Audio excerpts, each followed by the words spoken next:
Alrighty. You ready to rock? I'm ready to roll. Let's do it. Conspiracy week. Rock. Did you know that rocks were planted here by the aliens Whoa. in 11,000 BC? Whoa.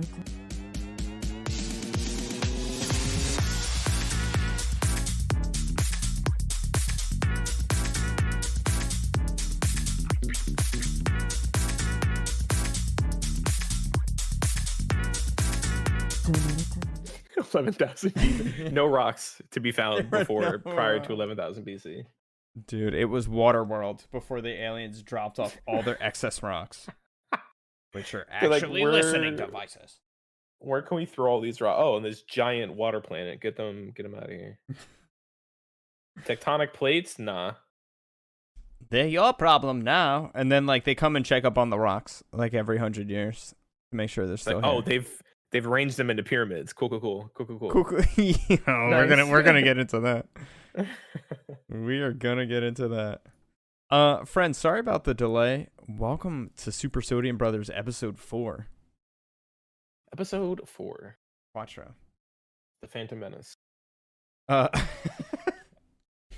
I don't know how we got onto the topic last week, but all right, we're doing conspiracies this week. And dude, I've got notes here. I was doing a high school project on this one conspiracy. The other one, I read a Vice article and I felt like I knew everything I needed to know about it. So this one's pretty recent. Other one, that's the gay frogs, right? They're making the frogs gay. They're the frogs gay. What's the history of the gay frogs? I think it was something about they were trying the to whole curb conspiracy was. Sorry. It was something about like chemicals being like dumped into water, or I think he was talking about how the increase in transgender kids and whatnot. They're they're putting shit in the water, it's turning kids gay, turning the frogs gay. Okay. Some shit like that. I think. I honestly don't know if I could track his logic. I thought it had something to do with them curbing the population. Didn't Australia attempt something close to this, where they were gonna chemically castrate the frogs or something like that, and it backfired, and then they had this crazy surplus of frogs. And I think scientists were trying to attempt this with mosquitoes, where mosquito larvae would be sterile at birth, curbing the mosquito population. I read an article about this about a year ago. So I always thought turning the frogs gay was population control, but you might be right about stuff going in the water. That's the one conspiracy I didn't look up this week. So this one's the theory is that the government is using chemicals in order to turn people gay, using a mysterious quote gay bomb devised by the Pentagon. Okay. And he's quoted saying the reason there's so many gay people now is because it's a chemical warfare operation. And I have the government documents where they said they're going to encourage homosexuality with chemicals so that people don't have children. Wow. Yeah. Damn. Alex Jones knew and nobody wanted to listen to him. That was in 2010, if you could fucking believe it. This man's been on the air for 12 going on 13 years talking about gay frogs and other. And and other stupid shit, and now he's got to pay the price. Turns out you just can't say whatever you want. I mean, there's a really destructive conspiracy that Sandy Hook was staged. I mean, he got sued out the ass for it. Mm-hmm. How much did he have to pay? It was $800 million or something like that. Oh my god, it was something insane. Imagine telling to the faces of the parents who unfortunately lost their children to that incident, telling them to their face y'all are paid actors and this shit was a hoax. Oh, it was 50 million. My bad. What did I say? 800 million? Yeah, it was something insane. 50 million. Okay.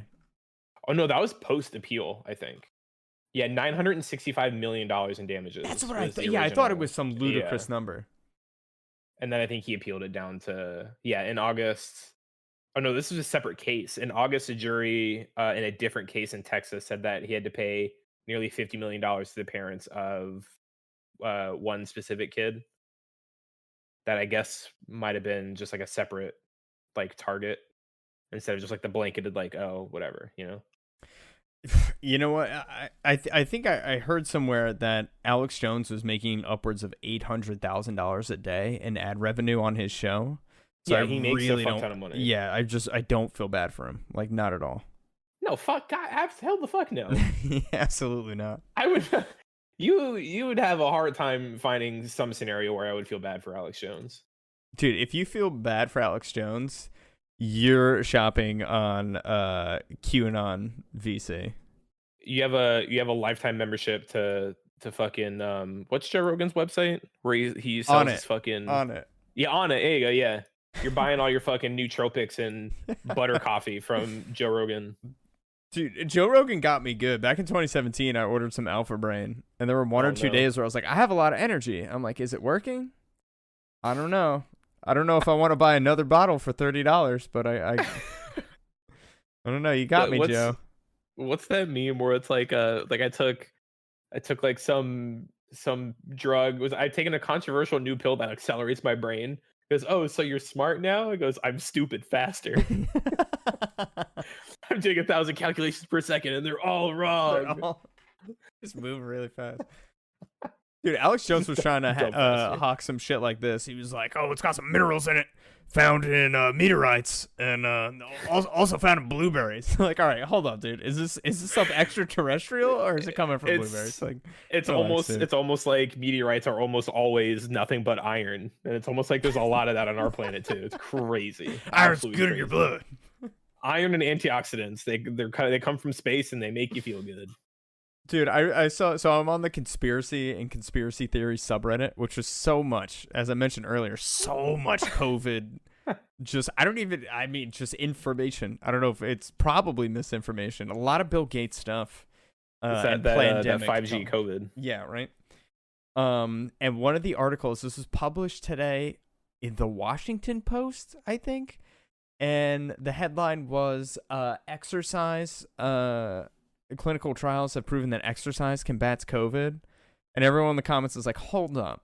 If you exercise and have a healthy diet and healthy lifestyle. Wait. Reducing my comorbidities would make me fight COVID better? That's unheard of. Oh, slow down. Hold up. You're losing me. That's impossible. I don't understand. You're telling me I gotta drink water. You're telling me Michelle Obama's initiative as First Lady of the President of the United States was onto something? I don't believe it. This is bullshit. Me Nickelodeon's Worldwide Day of Play was onto something? This is the deep state trying to control your mind, steal your money. Remember that shit? You go on Nickelodeon to watch some fucking banging ass cartoons, and it's the fucking the nationwide day of play bullshit where they're like, we're not playing cartoons, go out and exercise. And you're like, man, fuck this, dude. I'm playing Nintendo. Yeah, that's when I turned off Nickelodeon. Yeah, Tom from Toonami would never do that to me. No, Tom from Toonami knew what we wanted. He's like, hey kid, you want to watch some fucking Rurouni Kenshin? I'm like, fucking Tom, you know I do. You absolutely know I do. You guys want some more dubbed Japanese anime? Yes, please. The year's 2002. You just got home from school. What do you want? Oh, stop it. The nostalgia's killing me. Oh, good times, man. Great times. Yeah, so that was pretty funny. Another one which kind of broke my heart. I don't know. It was a picture of Zelensky, the president of Ukraine, looking really sad, and it said this year's Oscar winner for best performance, and I was like, really? Jesus Christ. His people are about to freeze to death. They've got no power, and it's like, negative X degrees Celsius. Like, that's unbelievable. And my man looks sad. Like, yeah, he fucking should be sad, man. Come on. Imagine Russia invading a sovereign nation and committing war crimes and genocide, only for people to be like, ugh, paid actor. Yeah, like you're really hitting Zelensky with the teeny violin. That's kind of, I don't know. I think it's kind of fucked up. It's all the brain fog from the horse drugs. They're ivermectin out the gills. If people swear by it, I really don't know where to go. See, I always want to play devil's advocate with all things. I'm a very empathetic person. Ivermectin, like, some doctors swear by it. Apparently, it's just an antiviral. They also use it on horses. It has its uses. So it's like in horses, it's like I think it's like a dewormer or some shit. Okay. And like it's used in, I'm probably gonna get this wrong, but it's used in what the fuck's the word? Autoimmune diseases or like autoimmune conditions. Like it has like uses for treating I believe like the symptoms to like autoimmune conditions. Mm-hmm. So like it does have its medical applications in use in humans, but to start sucking down horse paste that's not in the dosages that it's meant for human consumption, to be sucking tubes of that shit down and claiming it's fucking curing your COVID, like it's just like Mm-hmm. there's a very gross lack of critical thinking skills that go into sucking down horse paste. I don't. Once again, it's almost like a conspiracy, right? There's so much misinformation about it, and so Yeah, many there's first-hand and third-hand accounts of how it works and how it combats COVID. I don't yeah. even know where to start. It's like one of those things where it's there's been many studies done. I think a lot of the studies and a lot of the applications of misinformation obviously come from like religions and like cults. Mm. And so there's been a lot of studying of how to obviously how to propagate misinformation, and then also how to deprogram people from like being bombarded by misinformation. And it's substantially easier to do it when the person involved has some level of critical thinking skills, because if you don't have the awareness and if you can't critically think about the situation, it's very difficult to logic your way out of that position. For And sure, and it's a sorry. very measured thing to get people like deprogrammed from that shit, and it's very difficult. Mm-hmm. And it definitely requires some work on the end of that person to be like, all right, I heard this. Before I buy into it and start telling everyone I know, I got to do some research and make sure what I'm saying isn't complete bullshit. Mm-hmm. You want to believe everything you hear and read on the internet. You just can't, though. Not these days. Back in '95, you could, when the internet was a simpler time. Now, yeah, back when you weren't allowed to lie on the internet. Yeah, dude. Man, miss those dial-up days. Bring it back, man. Ugh, maybe not dial-up, but dude, I love. So real quick, Valley Vet Supply has ivermectin for sale, $7.60 a tube. This is 1.87% ivermectin. This is a really good deal. And of course, it's got a picture of a horse on the box. It's apple flavored. Oh, delish. I feel like I gotta order some just to try it, right? For our viewers, I gotta let them know. Oh, you could get a tub. How much is the tub? $70.79. That's not bad. They gotta. I take my ivermectin by the tub. By the tub. COVID ain't touching me this holiday season. I'm gonna slather it on me. Take a little mouthful for good measure. Make sure I'm protected inside and out. Dude, my uncle cracked me up the other day. We were talking about COVID. He's like, honestly, I've had 5 shots at this point. I'm just really not concerned. And I was like, all right, well that's fair. 5 shots, a lot of shots. I mean, I had 8. 8 shots. Wow. I've been doing well. Are you on like a first name basis with like the pharmacy people? Yeah, it's kind of like walk in and like I just kind of give them like a little head bob, and they're like, "Yeah, I got you." And we just kind of like, "Oh, I'm here for the flu shot." You know what I'm saying? And they more COVID. I want more COVID. More COVID. Give me more COVID vaccines.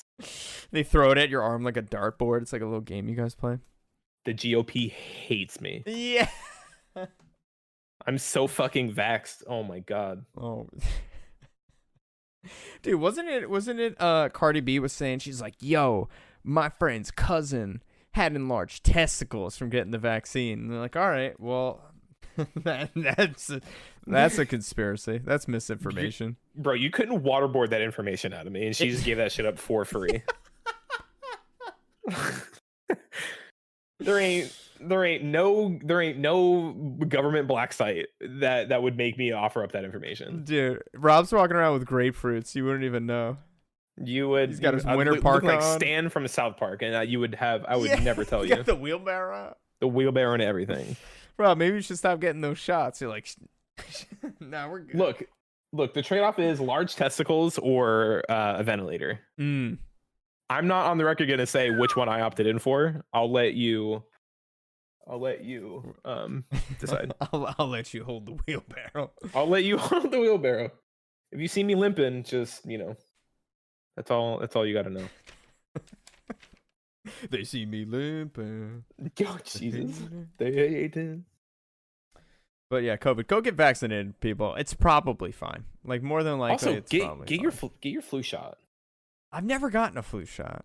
You definitely should. I used to not also, but at this point, especially because of how much of a beating people's immune systems are taking nowadays. It's definitely not a bad idea, and it's still more or less the same with the flu as it was COVID. Like the vaccine's not about you. If you're young, healthy, and don't have those comorbidities involved. So it's more for the people around you. Because if you get the flu, especially the flu, obviously COVID was much worse for a lot more people. So if you get the flu, like you'll be fine. Like, yeah, you're gonna have a rough couple days. Like you'll feel like shit.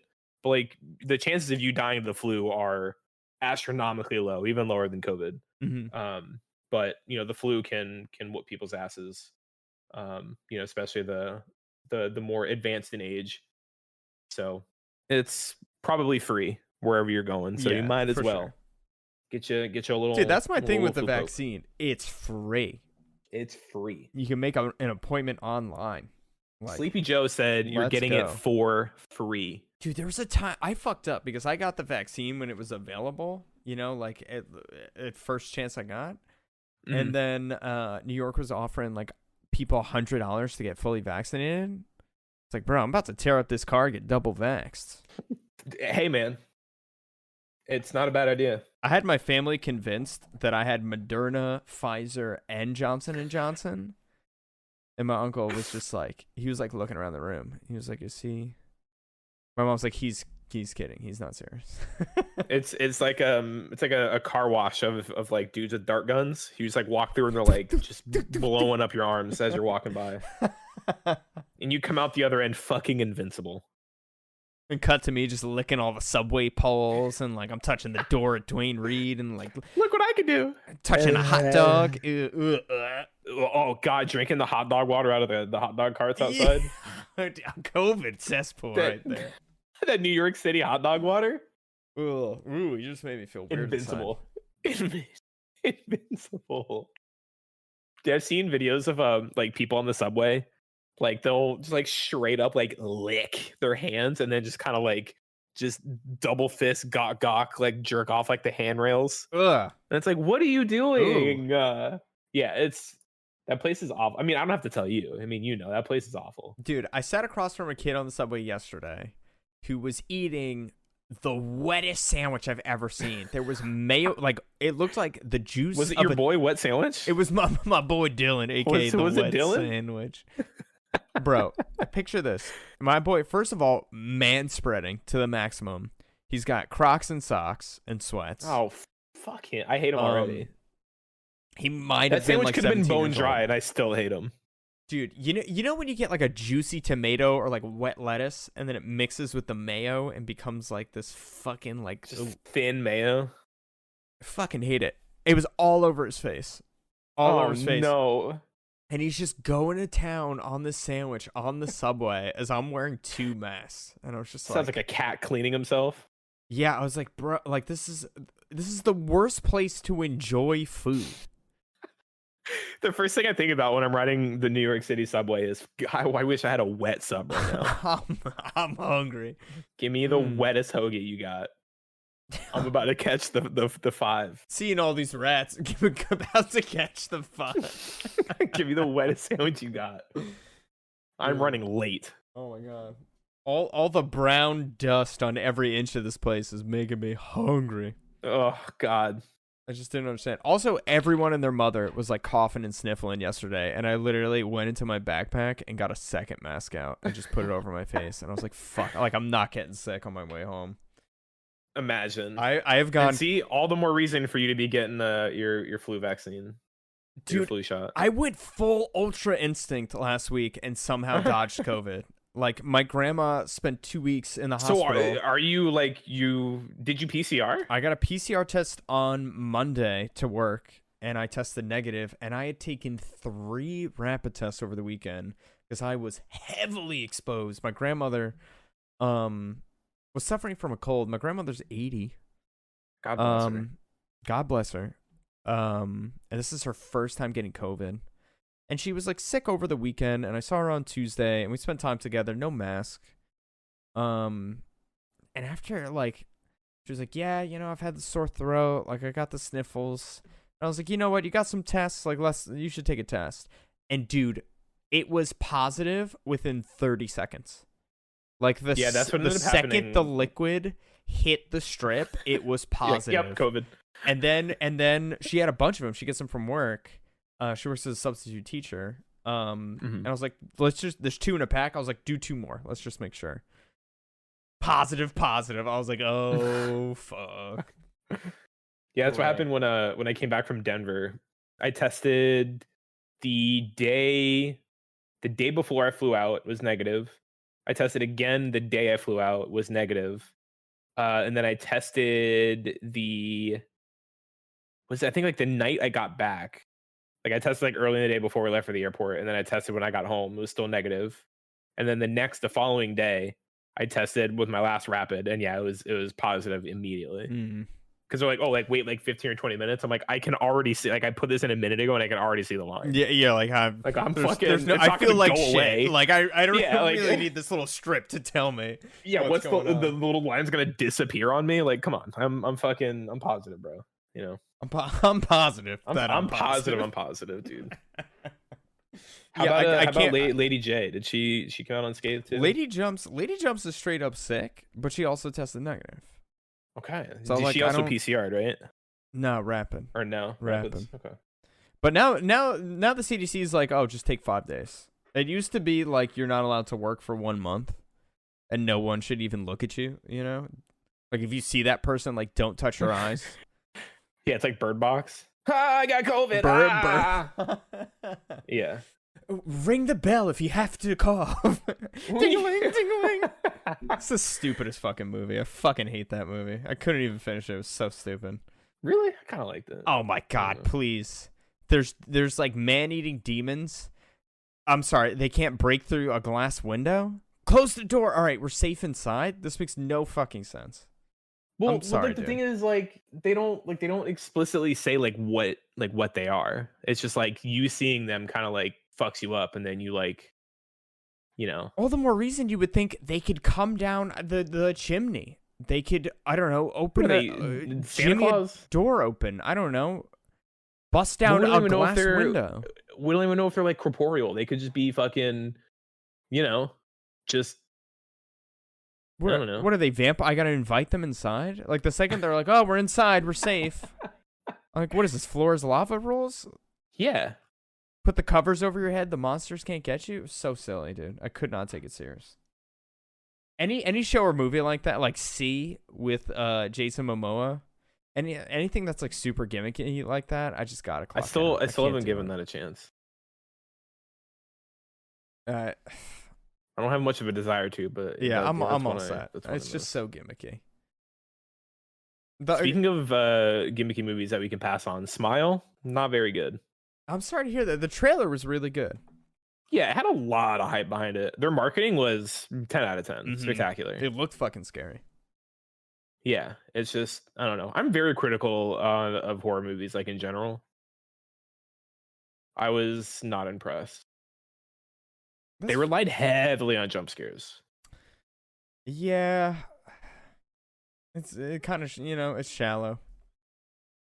You want to get invested, you want to be terrified. You know what I love in horror movies? When the scary part is in the background. Yes. And the main actors don't see it. Like Haunting of Hill House on Netflix did that so well. Fuck, dude. They fuck me up every time. Oh, I love that. I just eat it up. Paranormal Activity did stuff like that too.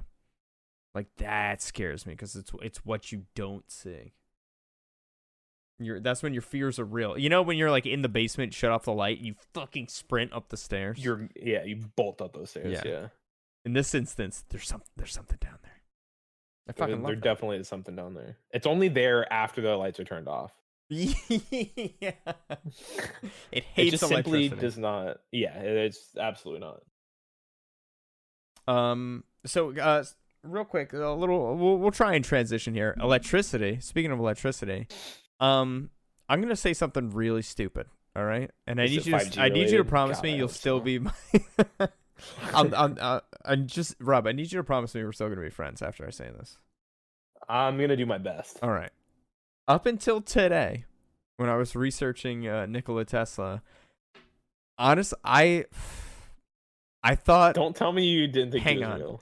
I thought no, I knew he was real. I thought Okay. Thomas Edison and Benjamin Franklin were the same person. Actually, I just did. Really? I don't know, man. I don't know. you thought one of our founding fathers, Benjamin Franklin, was I thought he went outside with the key on the kite and just damn. I don't know why they were always just the same person to me. It's like Margot Robbie and that other actress who looks like Margot Robbie. Oh, from My Name Is Earl. What the fuck's her name? Yeah. Yeah. I just I always just thought they were the same person. I learned recently that they're The not. problem is they look very much alike. Oh, it's stupid. Benjamin Franklin and Thomas Edison, not so Emma much. Mackey? Is that it? Yeah, no, they don't really look alike. Not at all. But I don't Wait, know why that so- was in my head. It's just Because I know you've seen pictures of them like independently of each other. for sure. And I know light bulbs weren't around in 1776. Like both things are true, but my mind just could not differentiate the two men. They were the same guy. They were just a fucking legend and way ahead of their time. I'm curious But as to when Thomas Edison was born. 18 something? 1847. Yeah. That was 141 years later. Could have been his reincarnation. We don't know. There's a conspiracy we got to dive into. Benjamin Franklin. Let's get that trending on Twitter. Benjamin Franklin's immortal. Thomas Edison is the reincarnation. Yeah. It So started with I the look. kite and I ended in the light regret bulb. saying that out loud. But as I was watching this Nikola Tesla documentary today, and he and Edison had a big. So he worked as an apprentice or like for Thomas Edison briefly, and Thomas Edison kind of fucked him over. He told him, I'll pay you 50 grand if you solve this electrical problem, and he did. And he didn't pay him the 50 grand, so they had a big falling out, and then became competitors. And I'm watching this. I'm like, in the late 1800s. I'm like, hang on a second. Where's Benjamin Franklin and all? I was gonna say I can only imagine you were watching that and you're like, Who's this is that a almost second? over, and they haven't even gotten into his You're presidential not run. Benjamin Franklin. You wait a second. He hasn't I love even that. crossed the Delaware. Anyway, so stupid. Yeah, I regret saying that out loud. So Nikola Tesla wireless energy. Boy, if I got a conspiracy for you. Pyramids, everything. I don't know if I want to get into it just yet. It's a doozy. Or should I kick us off with a meaty conspiracy? Let's do You it. ready for the meat? Well, I mean, we can save the sides for later. I'm ready for the meat and taters. Here we go. Where do I start? Okay. So, Rob, are you sitting down? You might want to be sitting down for this. My ass is in my seat. Whew. The I'm ready. Great Pyramids of Giza were not built by the Egyptians. Cue the X-Files theme. We'll add it in post. Um, I don't think that's true. Okay. Hold on. I got facts for you. Bear with me here. Yo, you got them Kellyanne Conway alternative facts. I've got pages and pages of notes. Okay, so originally they thought they were built as a tomb for Khufu about 4,500 years ago. He was like the pharaoh of Egypt. But there were no like apparently artifacts collected. There's no hieroglyphs. There's no elaborate wall art. There's been no mummies pulled from the pyramids. So pyramids, 2.5 million blocks of stone. It's 481 feet high. It's 1/15 of a degree off from being true north, apparently, and the base is leveled within 3/4 of an inch. So there's some pretty advanced engineering for this to be as perfectly symmetrical and balanced as it is. Okay, so here's where some weird math comes in. So apparently the Egyptians were like obsessed with equinoxes, when day and night are the exact length of time. So think about this: height of the pyramid. If you take the height of the pyramid and multiply it by 43,200, you get 3,938,685 miles, and that's 11 miles off of the polar radius. So that's 99.97% accurate in terms of dimensions. And then if you take the circumference of the base, you multiply that times 43,200, you get 24,734,000. Oh wait, 24,000.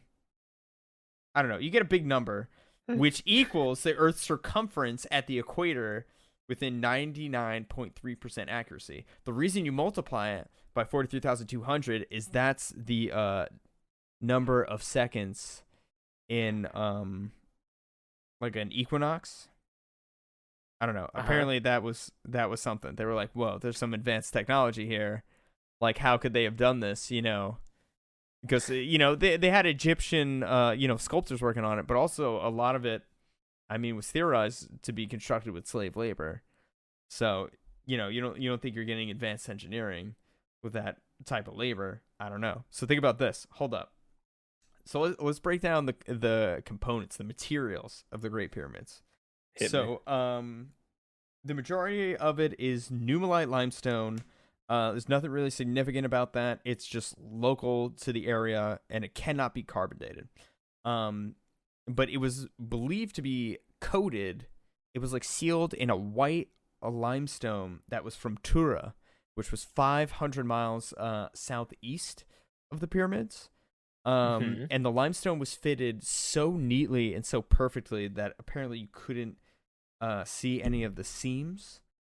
And apparently the Tura limestone has a ton of magnesium in it, which makes it a great insulator, and makes it because it doesn't conduct an electrical current. So so now we got the outside of it. Doesn't conduct an electrical current. The top point of it was supposed to be made of gold. Okay. Let's think about the inside. The inner chambers made with a ton of rose granite, which has a high concentration of silicon dioxide, also known as quartz. And when quartz is moved and compressed, creates piezoelectricity, creates like an electrical magnetic current. So that would mean that all of the granite. The sound of you flicking through your nose, dude. I got weight, dude. Oh my god, I watched this. So this is from the Y Files on YouTube, and they cite a bunch of sources. But I watched this video twice just to make sure I kind of knew what the fuck I'm talking about. So the king and queen. So the pyramid, or at least the largest pyramid, has a couple different chambers. The king's chamber, the queen's chamber, the great gallery. But this would mean that the chambers with the granite are made up of 85% quartz, which creates this electromagnetic pulse. So there's a theory. Well, this is actually true. This part isn't a theory. That below the pyramids is an aquifer, running water, and the sound. Apparently, there's copper pipes and copper rods that go into this area. The sound of the water actually resonates through the pyramid and gets amplified. And And apparently, those amplifications, mixed with a couple other elements, were used to create power. The Queen's Chamber inside the pyramid created hydrogen. The north shaft had a ton of hydrochloric acid. The south shaft, it's like this big chamber, and there's two shafts running diagonally downward towards it from the outside edges of the pyramid. So it's got hydrochloric acid. South shaft has hydrated zinc chloride. When you mix these, you get a volatile reaction that creates hydrogen. And the hydrogen would be used to flow upward. There's I think they said an 8.4 inch by 4.8 inch hole at the top of the chamber where this hydrogen can flow upward towards the king's chamber. It's another large chamber. And apparently it would flow into the grand gallery that was filled with these resonators. It's like a big pole with these orbs running up it, about like 5 or 6 orbs, and there were 27 or 28 of these in this grand gallery that slants upward. And these would actually resonate at a frequency of 440 hertz, which is pretty significant. And then that leads us to the King's Chamber, which is actually a Helmholtz resonator. Like the pyramid is a giant musical instrument, and as like the waves between the aquifer's resonation, the different chemicals from the shafts creating hydrogen creates energy that resonates, and all of the energy is insulated by that Tura limestone and focused at the top at the gold peak. And there was a scientist named Eric Williams who in 2019 published a paper called The Large Scale Thermal Acoustic Generator, and was all about the pyramids of Giza and how they work, and how like energy can flow through quartz rocks upwards. So the theory is that the pyramids were built pre 14,500 BC. And some evidence that would support that is the giant Sphinx that's in Egypt shows signs of sand erosion, but it also shows significant signs of water erosion. And there hasn't been water in, the Sahara Desert, the Gobi Desert, in thousands of years. And the idea is that during the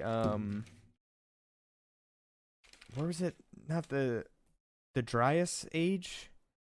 There was, at the end of the final ice age, scientists suspect, or there is a theory, that there was a massive solar flare that kind of burnt through the Earth's atmosphere. It was called a coronal mass ejection. Sun just gives a money shot to the all over the Earth, which destroyed the Earth's magnetosphere. And apparently the Earth would have experienced lightning storms, hundreds if not thousands times more powerful than a regular thunderstorm.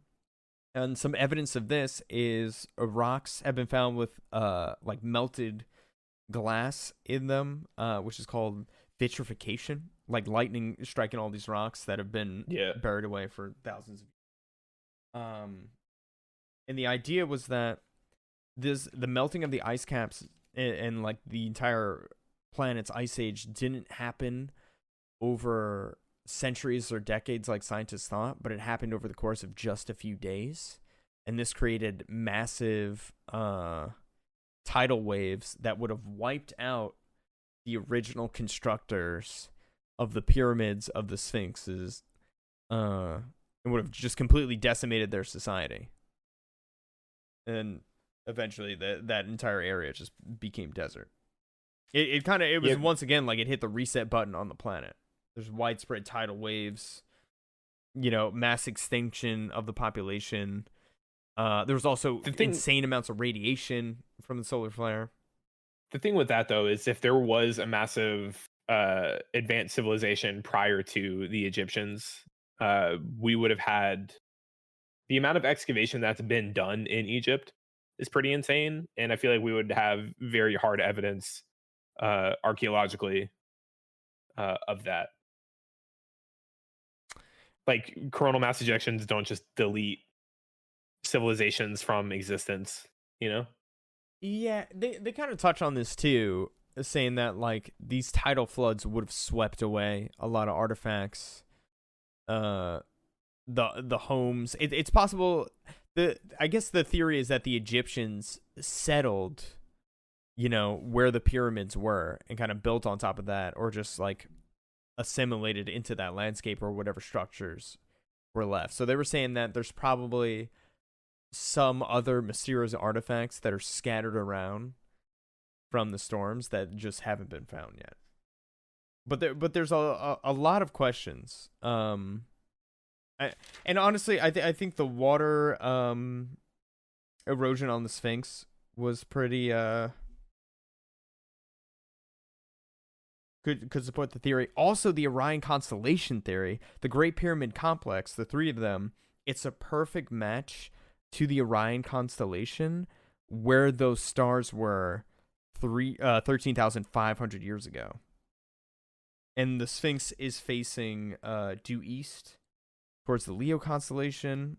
So that was kind of interesting. Apparently, the Orion constellation theory has been pretty prevalent among theorists. Also, when they were excavating the pyramids, apparently the south shaft of the Queen's Chamber was covered in an inch of salt, which was possibly a result from bubbling up hydrogen. And in 2001, they discovered burn marks and scorch marks throughout some of these shafts, which could have possibly been from an explosion due to a buildup of hydrochloric acid, sulfuric acid in the south shaft, and ammonium chloride that was in there as well. So there could have been an uncontrolled explosion as a result of the Great Floods coming off of this coronal mass ejection, or the CME. So that pretty much... The idea was that it was using the Earth's natural frequencies, and apparently it resonates in an F sharp, which is also the Mac startup noise, or so this video said. So what you're telling me really is Steve Jobs built the pyramids. Steve Jobs built the pyramids. His idea was just use the energy of the Earth, get it pointed, it resonates and builds up inside the pyramid and ejects from the tip, as things usually do. And then you had clean, renewable, wireless energy. And this is all super similar to Nikola Tesla's Wardenclyffe Tower. Okay, so counter question. Please. If, we'll for argument's sake, assume that all of this is correct, and the pyramids are beaming energy out of their tips. Mm-hmm. Where was that energy going? What evidence is there that energy was being captured and utilized in any capacity? Well, that's a good question, Rob. I didn't get to that part. But that would be a question I have. So, one of the theories is that, and obviously, it's all possibly junk science, but that they were using this resonation. This is like a lost technology. They were using this resonation technology to move the giant blocks that they use to build the pyramids. And that they could use like the sound waves to like lift these massive objects.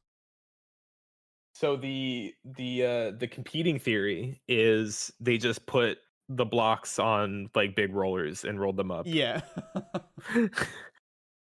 It's like one of those Occam's razor. If you hear hoofbeats, think horses, not zebras. Mm-hmm. So it's like it's a lot of very advanced engineering to solve a problem that could be solved with logs. Yeah, but it was more convenient, dude. they're definitely fun to think about. I will give you that. I will tell you the common accepted consensus of how the pyramids were leveled. Because I'm fairly certain as of right now, the largest difference in elevation in the Great Pyramids, on and the foundation of them, is like an inch Yeah. or like half an inch or something like that. Yeah, it's remarkable. And they found that they would flood like the basements per se of the pyramids, and they would water level them, which is Interesting. fucking cool Mm-hmm. because they had access to the Nile and those was aquifers running underneath. So they would just go, okay, we'll fill this with water, and then we'll, water obviously is going to level itself, and they build a pyramid using the water as like a level, and then when they're done, they just drain all the water out. They Mm-hmm. go, boom, we have a perfectly level foundation. And thousands of years later, that elevation has only drifted very, very, very little, which is pretty cool. I think the cool thing about this theory is that, especially if you look up a diagram of the inside of the pyramids and you look at the Helmholtz resonator, it is a giant resonation chamber. There's no doubt, like, there's a reason they use the specific limestone from Torah. There's a reason they use that specific rose granite, and it wasn't just because they liked the color. Like, those rocks have certain chemical properties that are reacting and are causing a hydrogen buildup. And all the quartz is like an electromagnetic conductor.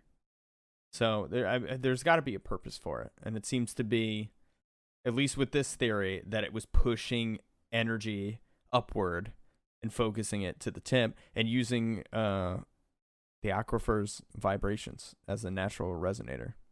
So I mean, it's interesting. You look at it, you're like, oh fuck, like it wasn't, because when I grew up, we were taught that like the pyramids were just a burial site for pharaohs, right? It was just a giant monument from them, and I grew up believing that, Jewish slaves built it for the pharaohs. But Yeah, I think that was peddled pretty ubiquitously. Mm-hmm. The theory that it was built by slave labor, but there's a lot of archaeological and anthropological evidence that would show that the workers were very handsomely accommodated for their labor. Mm. So the archaeological evidence points much more likely to the fact that they were paid and rewarded handsomely for the labor. That's good. So these were likely actual engineers and builders that were paid an actual wage and reimbursed very handsomely for their work, because obviously it's a lot of fucking work to be doing what they did for as Wow. long as they Imagine did. if the World Cup contractors took a page out of the ancient Egyptians book, right? Qatar was like, nah, give us the slave labor. Yeah, We'll take that. We'll take that instead. Oh my god. But yeah, there's a surprising level of understanding of how acoustics worked in general, even as far back as the Grecian amphitheaters from thousands of years ago. Mm-hmm. They were built specifically, so like you see the size of the amphitheaters and you're like, well, if you get in the nosebleeds, like you're fucked. You ain't hearing fucking nobody. They don't have speakers and microphones. But the Roman and Grecian amphitheaters were fucking massive, and they were built in a way where the acoustics would allow for the speaker down on the the stage, so to speak, was very easily and well heard all the way up in the nosebleeds. Yeah. So there's a fairly detailed understanding of how acoustics worked, especially with giant slabs of stone thousands of years ago in all different parts of the world. So it's very possible that they could have even been more of like a used as like temples, so they could have held like ceremonies and whatnot, like in the pyramid, and they need proper acoustics for how big they are if they're going to be accommodating large swaths of people. But it's not so it's not really like a tourist attraction. It's not like people can go and pay homage to a pharaoh. Well, it's not super anymore. Narrow and steep corridors. Like, it's not a very convenient place to visit. It's not like a grand hall. It's That's not it's true. not Moon Knight. Right. I'm not going to see what's his face, Khonshu. Khonshu. I almost called him Cub Fu. My That's a boy. Pokemon. That's a cute little koala karate man. Little man's. I don't know. Interesting stuff, dude. I'm gonna keep digging into it. There's been a bunch of scientists and archaeologists who are just convinced that the pyramids predate the ancient Egyptians and the Sphinx as well. I have heard some fairly decent arguments as to why the Sphinx might predate the Egyptians. But I don't know. What I heard in my brief research was that the Egyptians actually modified the Sphinx to make it look more Egyptian, and that it needed to be repaired after being struck by lightning or something like that. It's just it's very interesting that the limestone that is constructed out of is super smooth, whereas some of the other limestone around it shows clear signs of sand erosion, and the Sphinx is almost like smoothed down to show water erosion. And had it survived the floods at the end of the Dryas Age, those would have been torrents of water hitting it. So, kind of. Well, the thing with water erosion would take a lot of time. It's not one of those things where you can just throw more water to increase the speed of the erosion. Mm-hmm. That's just something that just naturally takes a very long time. So it might not be a matter of how much water was interacting with the Sphinx versus how long water was interacting with the Sphinx. And that could have been by the Nile having flooded or having it flood multiple times over the course of a very long time, which is definitely possible. But I think another thing I saw about the Sphinx potentially predating the Egyptians is like the part that you see, or like the heads don't match like what the rest of it was like supposed to have been. So the theories as to like the Egyptians found those and then just kind of like changed them. Because I think it's like something like the head is just very disproportionately like smaller than the rest of the body. So like lending the theory that the heads that you see on the Sphinx now were chiseled away to look like that. So there could have been other stuff, on, that was the head that made up the head that wasn't, like a human head to look like a pharaoh. Yeah. Which seems a little more likely, but aside from that, I don't know if there's any actual compelling evidence to point towards the fact that they did actually predate the Egyptians. I don't know, man. Amazon, you get the Giza power plant, technologies of ancient Egypt. It's only $10. Add to cart. I don't know. Get the paperback. Yeah, pick up that audiobook on fucking Audible. Dude, this guy dedicated his life to proving that the pyramids were an ancient power plant. Okay, so Nikola Tesla was doing something similar with his Wardenclyffe towers. These massive towers were built on top of aquifers, and the resonating vibrations, he was using those to gather electromagnetic energy or something like that, and that was going to be his free and wireless, well, not necessarily free, but his wireless power. And apparently JP Morgan did everything he could to screw over Nikola Tesla back in the day, and that's why he died broke and alone. It's kind of sad. I very much would believe. There was a lot of that going on back in the day. Yeah, so pretty much, I mean, this isn't really a conspiracy. He hired Nikola Tesla to do some sort of communications project, and Nikola Tesla ended up doing an energy project where he wanted to create this wireless energy. And they said that, Nikola Tesla would have these light bulbs scattered around, his lab, his workshop, and if he turned on a coil, the light bulbs would light up, and they were all wireless.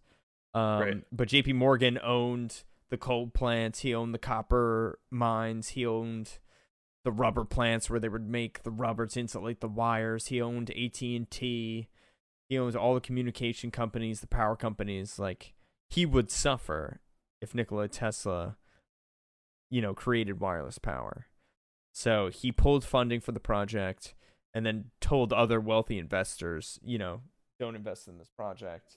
And I mean, people like the Vanderbilts, the Carnegies, the Mellons, Rockefellers, like they all had a ton of money in power and transportation and stuff like that. So it wouldn't benefit them to back Nikola Tesla, which is really fucking sad. Yeah, that happens frequently. Mm-hmm. The same thing with was it with Henry Ford? There was a lot of push to set up like electric like trolleys, like an electric train. What are they called? Trolleys, right? Is that the Yeah. fucking word I'm looking Yeah. for? You know what I'm talking about? Bling, bling. Yeah. Yeah, to like set those up. Like that was supposed to be like the mode of public transpo. That was supposed to be, that was supposed to be the the ubiquitous way of public transpo versus combustion engines. And Henry Ford was like, but I just made a car, so fuck all that shit. And he lobbied the fuck out of everything to make it to where the like the electric trolley public transpo got axed in favor of individuals buying cars. That shit happens all the time. What I found out from Issa not too long ago was Southwest Airlines lobbied and axed there was supposed to be a high-speed rail, like train Okay. line built between San Antonio and Austin. And Southwest Airlines is like, no. We want people buying plane tickets, and they lobbied the fuck out of that project Oh and my got that god, axed. dude. There could have been high speed rail from here to San Antonio. How do we still let this shit happen? Because money. Oh my god. Money. Dude, lobbying in this country is absolutely insane. It's very You bad. should not retire a senator with $15 million in the bank. Dude, is this true? I heard Lauren Boebert's worth like 15 mil. Probably. I'm sorry, you're a fucking congresswoman? She's a fucking 41 mil? goddamn grifter. There's no way. I mean, she makes a nice salary. My god, $175,000 a year to be a fucking idiot. Mm-hmm. I do that for free every day. So to give some context to all the listeners, Lauren Boebert, congresswoman from Colorado. I don't know much about Coloradian politics, but I know Lauren Boebert said a few months ago, she's like, we got to get rid of this church separation of church and state junk. Like, bro, Yeah. it's in the Constitution. It quite literally says not to mix them together. Don't do like, that. No, don't. That's not. You're interpreting it incorrectly. Also, she's also kind of like said some somewhat violent things. Yeah, she's a very heavy, a very common Q enjoyer.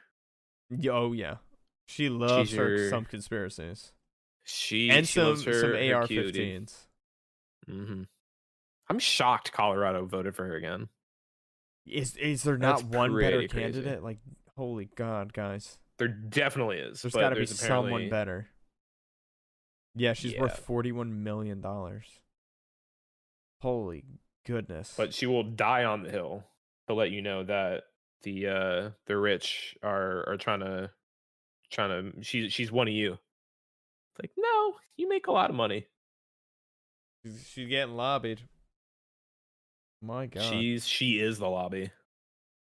It's also crazy to think that the choices some men made over 100 years ago like affect us so greatly today. Yeah. Like the ripple effect that created is just insane to think about.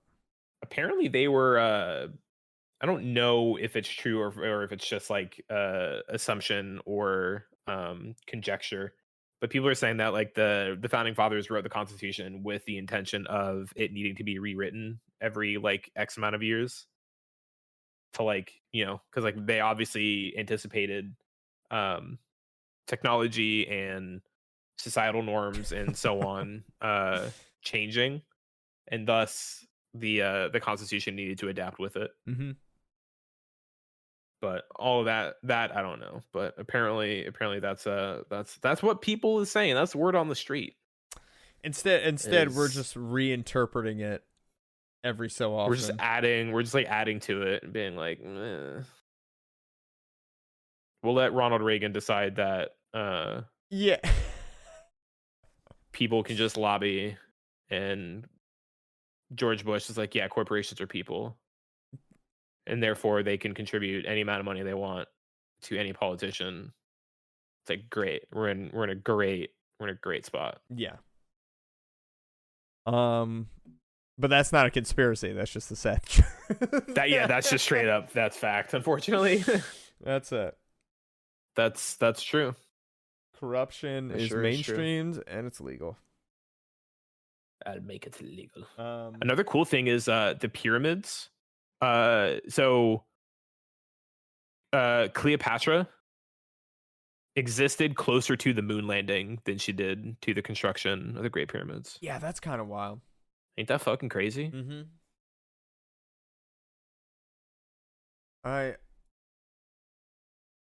Less time has passed between the landing of the moon and her existence than her existence did. Yeah, she was born. Yo, get this. Cleopatra was born early 69 BC.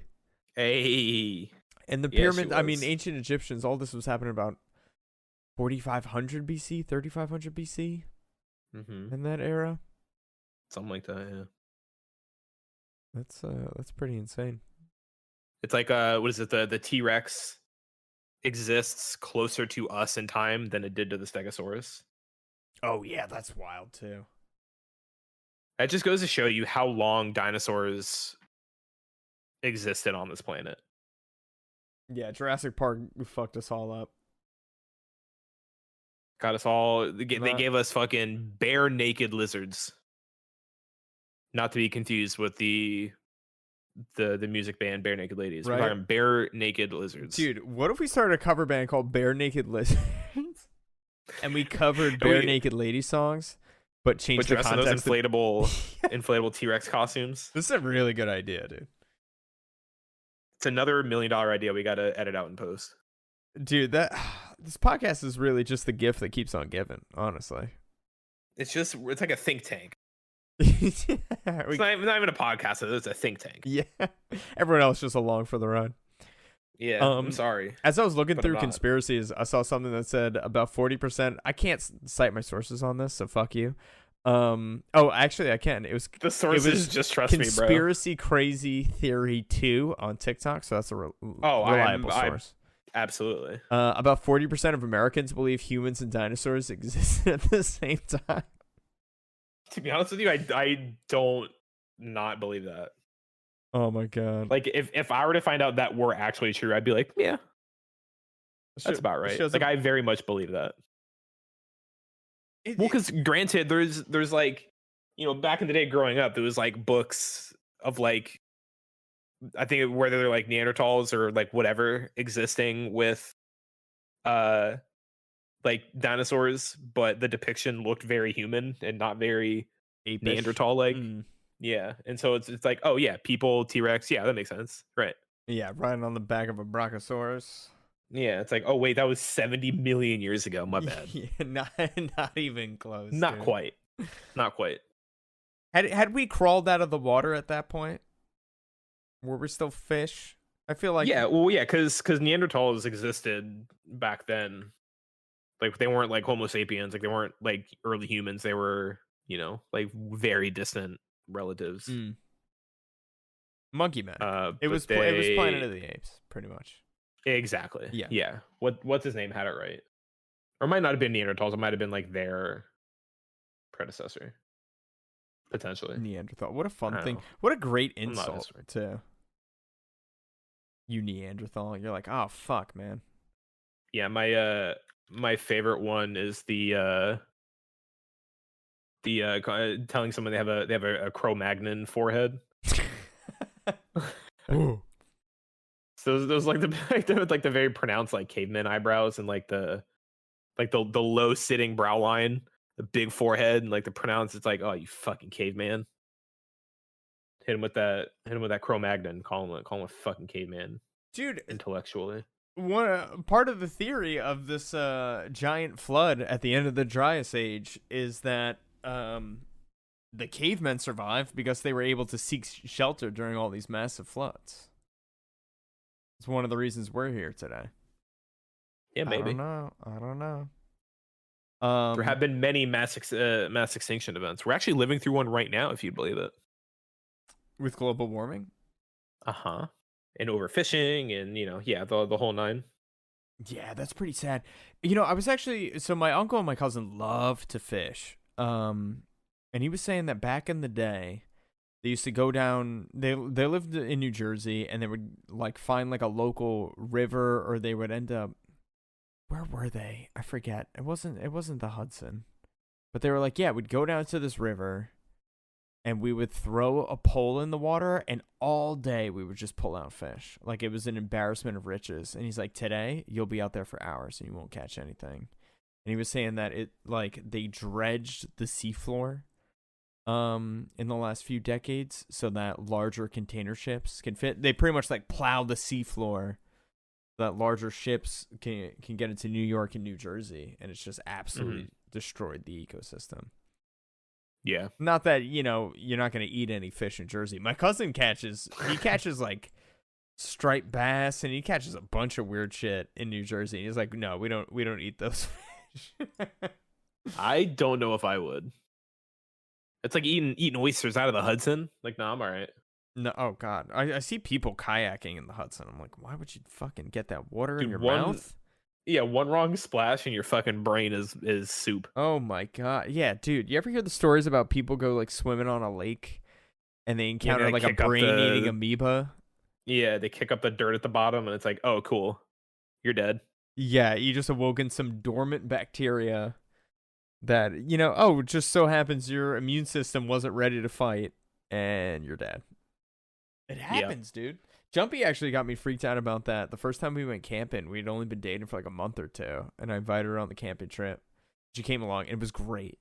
She was like, oh, we found like a waterfall, and we went like swimming in this like really small like pond almost.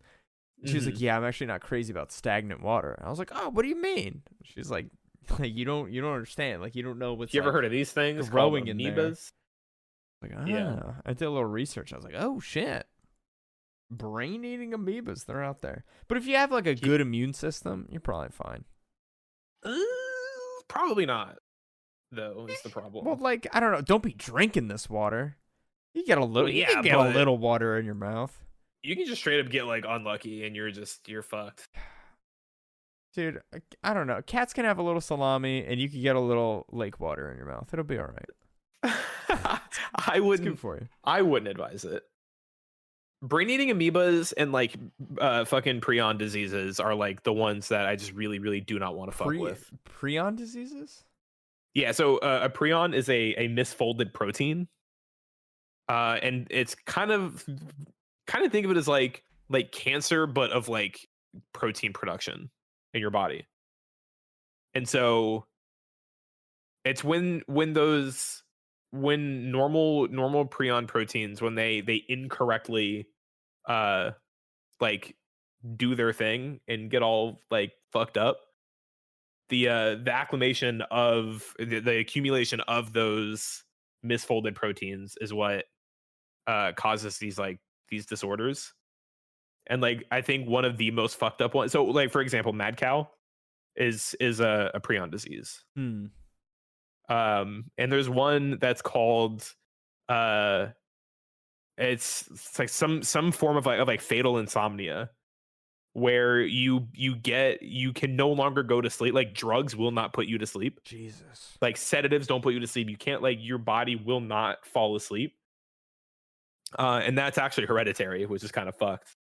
And there's no way to cure it. Like, there is nothing that can be done, and you stay awake until you eventually die. Like, you just go insane, and your body just like, I can't do this anymore, and you just fucking die.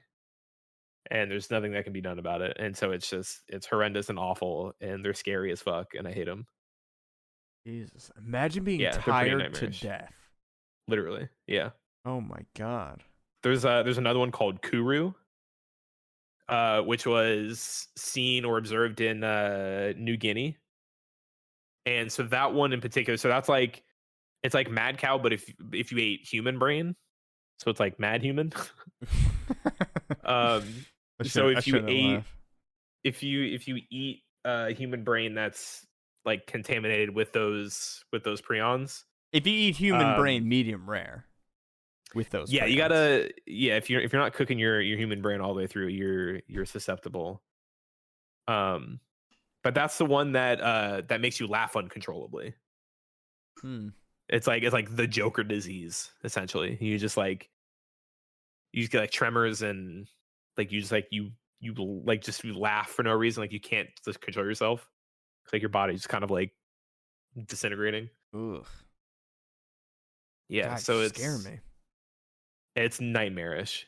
So like rabies and prion diseases, like those are all like absolutely the fuck no, please. Yeah, so it seems like these prion proteins are caused by other diseases, right? This buildup of proteins. Yeah, there's types of diseases that will fatal familial insomnia is on that list. Yeah, that one. Yeah, bunch of neurological diseases and syndromes here, a lot of which I cannot pronounce. Yeah, they're pretty fucked up. Jesus. Okay. But they're super rare, which is the good thing. Mm-hmm. It's like a couple hundred a year or some shit like that. Like they don't happen all that often. Okay, shit. So don't eat brains, kids. Don't do that. Okay, easy. Yeah, right? Yeah, like if you go, because I know a lot of like East Asian countries, like monkey brains or like pig brains, like lamb brains, just like, like it's just a normal thing. It's a part of the animal that they're not wasting. Yeah, no, absolutely. And so brain is eaten in a lot of countries. Mm-hmm. No, thank you. I'll pass on that one. Thanks, friend. Oh my god, that's terrifying. Yeah, it's awful. That's one of my worst fears, is contracting some sort of parasite. I had sushi in the Dominican Republic a few years ago, and for the preceding like 2 years, anytime I got a stomach ache, I'd be like, I have parasites. Like that's it. You're like, here it is. This is it. This is the hookworms. Like it has nothing to do with me eating Chipotle 3 meals in a row. Like I have parasites. I literally went to a gastroenterologist and I was like, I think I have parasites. He's like, I think you just like have a stomach ache. He's like, if you were filled with tapeworms, you would know. You would be physically starving, but also not hungry. I was like, oh, that's interesting. Yeah. So I'm hungry right now. He's like, yeah, no, you're fine. He's like, I think you need more fiber in your diet. I don't think you're filled with tapeworms. I was like, all right, I'll trust you on this, doc. Fiber? Yeah. What are you talking about? What do you mean? I had 2 burritos for lunch, doc. What are you saying to me? You're telling me there's no fiber in that chicken and guac? Get out of here. You're telling me I should not consume 2 pounds of meat and carbs for a single meal? Oh, God. I'm a growing boy, doc. I fucking love it. It's so good. It's crack. That new guajillo garlic beef. That garlic guajillo steak is pretty good. Oh, my God. Slap your mama good. I'm still just a basic chicken bitch. They got good chicken. They got good chicken. Mm-hmm. I go white rice, black beans, or pinto beans if I'm feeling a little extra good. I'm a pinto guy. Do some pinto beans. Mm-hmm. Yeah, do some pinto beans, white rice, some chicken, and then like everything but lettuce. Yeah, dude, I'm starting to get off the lettuce. I feel like it's just like, do you want E. coli? Yeah, the problem is like, lettuce. Basically produce in general, like leafy greens, is like by far the most common vector for foodborne illnesses. So like lettuce and fucking like broccoli and just like any like produce, like especially leafy greens, like your collards, your lettuce, your cabbage, like whatever. Yeah. Like they account for like 60 or like 70% of like all foodborne illnesses come from contaminated like veg. Yeah, and it's pretty much it's human crap or animal crap in the leaves, pretty much, yeah. right? Yeah. Yeah. Yeah. So I'm over the lettuce. It's just a filler anyway. Yeah, that too. Like it's there to offer like a little visual brightness, a little crunch, Mm-hmm. whatever. But it's like, you know, like I'll do like a side salad like on my own if I really want like the lettuce. Yeah. I've been doing. Sometimes it's overpowering, but I get the sausage and peppers. It's pretty good. I just feel like Sausage, it's sausage and peppers. peppers and onions. Holy crap! Yeah. Oh my god. It's like, damn, they got sausage and peppers. at Too much Chipotle? Italian. No, Sorry, I had always, pizza for dinner. I got extra Dude. Italy in me. Yeah, yeah, I dude, always the peppers and do onions. sausage. Fuck, you got me saying. I always do onions and fuck. Damn, now I want sausage Chipotle and peppers stew, from chicken Chipotle. parmesan. Oh, you tell me you wouldn't fuck that up? Oh my god. All day, man. I don't still know. haven't done Quiznos. I need to do Quiznos. Quiz, dude, we're keeping Quiznos in business. So the pizza place by us, Pizza di Amor, which means pizza de love. They call it the upside. They call it the upside down. The upside down pie. It's sauce on the bottom and cheese on top. And I was talking to a guy yesterday. I'm like, I don't know. You mean the other way around? Cheese on bottom, sauce on top. Yeah. Right. How is pizza made? Yeah. And normal pizza, sauce on bottom. Cheese on top. It's all mixed together, right? It's just it's hard to tell what's on the bottom and what's on top. There's like patches. Look, as long as it's hot and delicious, I don't give a fuck where goes what. 100%. But this fucking pie, I think because I feel like it's baked in a tray, so the oil from all the cheese is like frying the bottom. So you've got it's a square pie. Yes, please. It's not like super thick. It's not a Detroit deep dish. It's like a thinner slice, but it's fucking crispy. And honestly, today was the second day in a row I went just to get 2 slices for me and Jumpy. I'm like, I have to, like, I just can't get enough of this pizza. And I won't order a whole pie because we will fucking destroy it. I just can't get enough. Waste. I was telling the guy, I was like, calories. you reverse the sauce and cheese, and I don't know why. It's just irresistible. I don't know why it makes a difference. I don't know. I feel like it's probably more the cheese oil fried dough. I feel like that's probably what's really the crispiness, man. It's the crispiness. Yeah, you get those frilly crispies on the edge. Yeah, it's orgasmic. I'll tell you right now. That's the stuff. Next time you come to visit, we're gonna get an upside down pie, man. It's $28 for a pie, which is goddamn ridiculous. Fucking worth it though. Fucking worth it. That random ass place I had with Jumpy and Naya, shit was fire. Dude, Mike's Pizza? They had good Mike's, pizza. bro. Mike makes a good slice. Yeah. It was good pizza. That was good shit. That's the poor thing about living in Texas. I don't really have like great pizza. Or at least not up where I'm at. You got to go more down toward Austin proper to get some like good pizza. Okay. Everyone in New York says it's the water. It's the water in the dough. That's the conspiracy. I mean, I don't know. Maybe, I don't know. If you fucking if you have the same fucking gabagoo making a fucking pizza with water from New York and water like from here, I feel like if you tell me you can taste the difference because of the water, I don't know if I'm gonna believe you. Did you use the word gabagoo to describe a pizza cook? Yeah. Okay. The gabagoo, what are they called? Sommeliers? What are they called? I don't know. PTAs? Yeah. Something like that. A pizza professional. Yeah, the pizza pro. The za boy. Yeah, Yeah, no, I got it. Yeah, so like I don't know. I just feel like if you're telling me it's like, oh yeah, that's the New York water, that's what I'm tasting right here. Like, nah. Yeah, what do you taste? The fluoride? Like yeah, like what the fuck? Like you taste the fecal matter? Yeah, you taste the gonorrhea coming out of the gowanus. Can't get enough of it. That was or what's it, syphilis? There was a time in like 2011, 2012 where the Gowanus Canal had like live cultures of STDs in it. That's pretty horrendous. Yeah, right. I Weird hate times. that. I remember my professor in college. She was just obsessed with New York and like everything going on in the city, and she would always just break down like all the horrible shit that was happening. Fun Dude, times, you know man. what country I'm obsessed with? Fucking Korea, brother. North or south? Definitely south. In case anyone else was confused, I'm not a Kim Jong-un fan. Okay. I Yeah, very seems much to infringe on human rights a lot, right? Yeah. Yeah. Yeah. A lot of questionable activity, a lot of violent activity. I don't fuck with genocide.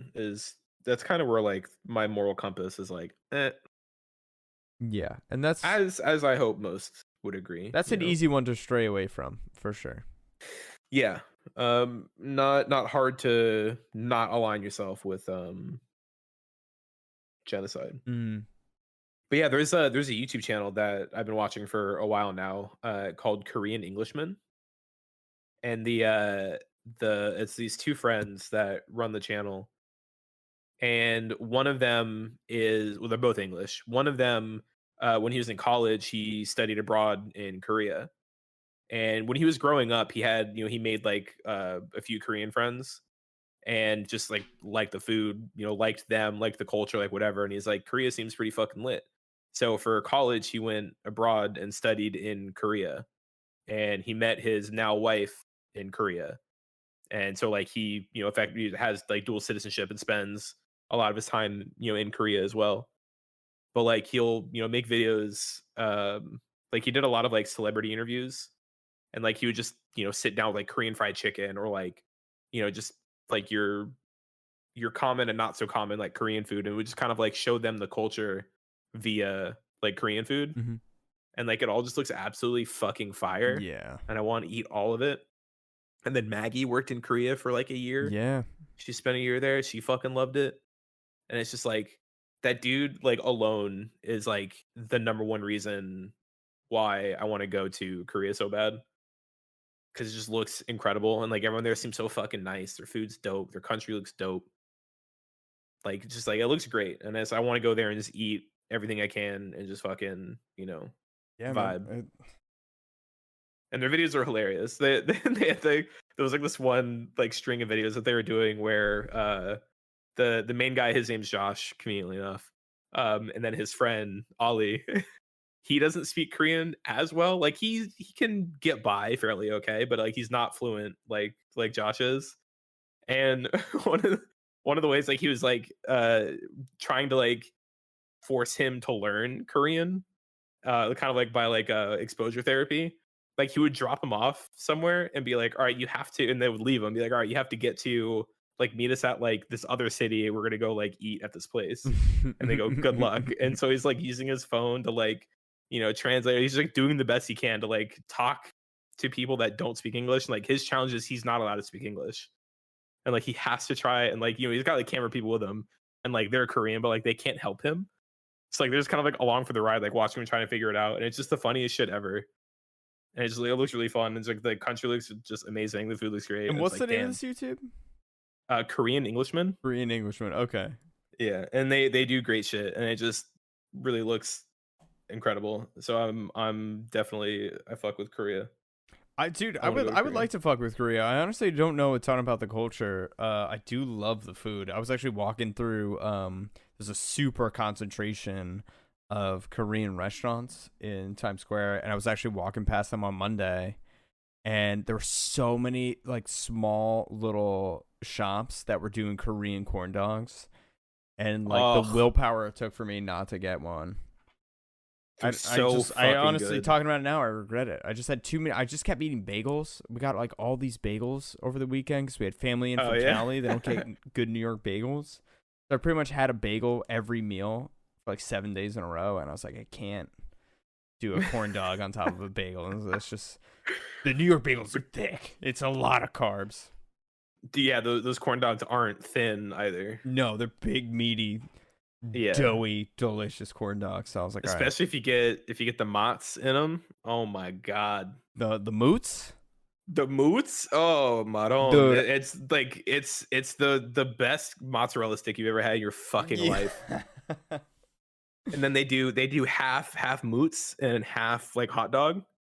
So like you bite down and you're like, ooh, hot dog, this is a bomb ass corn dog. And then halfway through you switch to fucking moots. Oh my god. Holy Toledo. Mamma mia. The It mood is surprise. I tell you what. And then they have another one where it's like the outside is like covered in like cubed like fried potato. Yeah. Oh man. Dude, yeah, they're like coated, they're like dusted with stuff. They're coated with Oh crispy. yeah, they'll do like a like sugar on the outside, so you get a little bit sweet, savory with like the hot dog. Oh my god. You dip it in a little like like gochujang like ketchup, so you get a little spice, a little chili, a little ketchup, a little sweet, a little savory. Oh Oh, my god. warm you up this winter. My I God. tell you, I would do unspeakable things for one of them corn dogs. Hey, you bought it, man. You do with it what you will. For both consenting. I'm not judging. I'm Corn dog signed going an for it. NDA. It's going down. And no one's allowed to know Oh my what God. happened between us. It's fantastic. Dude, we're out at an Italian restaurant last Friday night, and I said mozzarella, and my grandma went, "No, come on, say it right, The mozzarella. mozzarella." I was like, "Mozzarella," and she looked at me. She made hard eye contact. She was like, "No." I broke her heart in that moment. I was like, "All right." You're no grandson of mine. How dare you? Fresh moots. I'll say fresh moots. Fresh moods. She was unhappy. What was the fucking meme Jumpy posted the other day? The great movie Nita da Booba. Oh, Martin Scorsese? Yeah. Bro, that shit had What me makes dead. a great movie? Great movie Nita da Booba. Da booba. They just stared off into the He's- distance. He's not wrong. Great movies got booba. I see. I interpreted that as a great movie needs a strong female lead, or a little booba. Nobody's gonna be booba. upset about that. A little, Yeah, some booba, some abs, nice pair Who of saw calves, booba in a movie and was like, no, absolutely not. a pair of green eyes, maybe some kissable lips. Some lips. Mm-hmm. And a great acting acumen, a good repertoire of acting skills. Yeah, all right. I appreciate that. Booba's pretty great Maybe a though. little violence. I love violence. in my Gratuitous media. violence. Yeah, please. The more violent, the better. The more better. More violence, more better. It's a 10 out of 10 in my book. Yeah, People that's got what I would murdered. say. I'm good. I'm happy. That's spectacular. You know who... I did want to. Oh, sorry. Go ahead. No. Please, after you. I was gonna say I wanted to at least offer my contribution to the conspiracy theory discussion. Okay. And there's a conspiracy theory that I have that I have created, I've invented. Ooh, I love this. It's a thought child of my brain. Is you know how women's clothing is always devoid of pockets? Yeah. Whether usable or existing at all. Mm-hmm. Like you either get like a pocket that's like half a knuckle deep, or it's a pocket that's like sewn shut. So like it's literally just like an aesthetic pocket. Or God forbid, no pockets at all. Not even an aesthetic pocket. You get nothing. And I think the reason for that, I'm convinced rather, the reason for that is because the clothing manufacturers who manufacture women's clothing are in cahoots. They're colluding with handbag makers. So the handbag makers are peddling handbags hand over fist, hand over bag. Because women have nowhere to put their shit. They have no pockets. Mm. And so the pocketless attire is driving handbag sales. And the handbag manufacturers are like, yo, thanks for that kickback, preach. Here's a little cut. So they're manufacturing clothes that women are buying. And then they're also getting a little kickback from the handbags, the pocketbooks, the little claspies, you know? Got a nice little date night, you get a little claspy wallet, one of them. They get a little kickback because they have to buy it. Where the fuck are they going to put their shit? Dude, and they're probably all owned by the same company anyway. Some giant It's conglomerate, right? it's this whole fucking what the fuck's the word? Oligopoly? Is that the word? Fucking where like they're all in on it, so they all make money and Yeah. there's no competition. Hmm. That word? Oligopoly, right? I don't know, dude. Is that the word? Oligopoly? Oligopoly Solve the definition. puzzle, man. You're killing it right now. I don't know. Yeah. You're gonna win that free vacation. I don't. A state of limited competition in which a market is shared by a small number of producers or Dude, look sellers. at you with the vocab. Look at me. What go, an dude. enriching podcast. It's My you're God. learning shit left, right, and center. But I genuinely think, like all memes aside, like I genuinely think that there probably is at least some sort of like cooperation involved. Because like there really is no practical purpose for women's clothing to be so devoid of useful pockets. For sure. I mean, it might also. I'm not saying you're wrong. I'm just, another point. Maybe it's to make it look more form fitting. Like, they've got to objectify the female body, so there can't be anything obscuring the natural lines. Like, you can't, no space to put a phone, a wallet, a little thing of Vaseline, AirPods, anything like that. Like, you just. But like there's plenty of clothing that like still looks great, that like is designed to look great, that isn't form fitting. Mm-hmm. That like, and they get so You're not jazzed when wrong. they find something that looks cute and has pockets. I've never seen a happier human being Mm-hmm. than a woman who buys something cute with pockets, functional pockets. Yeah, no, dude, I love that. I went to a wedding a couple weeks ago. My good friend Dita got married. Wedding dress had pockets. Ooh, Fucking loved it. that's a clutch move. And it was a You can gorgeous keep dress. You can keep tissues in there for the emotional moments. You know what she had in her pockets? A little baby Snacks. hands. The little baby hands you put Oh, on your incredible. fingers. Oh my god, dude! So she brought it out while they were like, all right, so place the ring on her finger, and she took out her hand, and it was a little baby hand at the tip of her finger. It was fucking hilarious, dude. I loved Gio would it. love that. It was just brilliant. Pockets in like, the if you wedding think- dress, deep pockets too, functional. I love that. Put a Like, because phone if in you think there? about like, if you think about the pocket ratio, so like women are expected to wear like this big beautiful dress that has 0 pockets. It's crazy.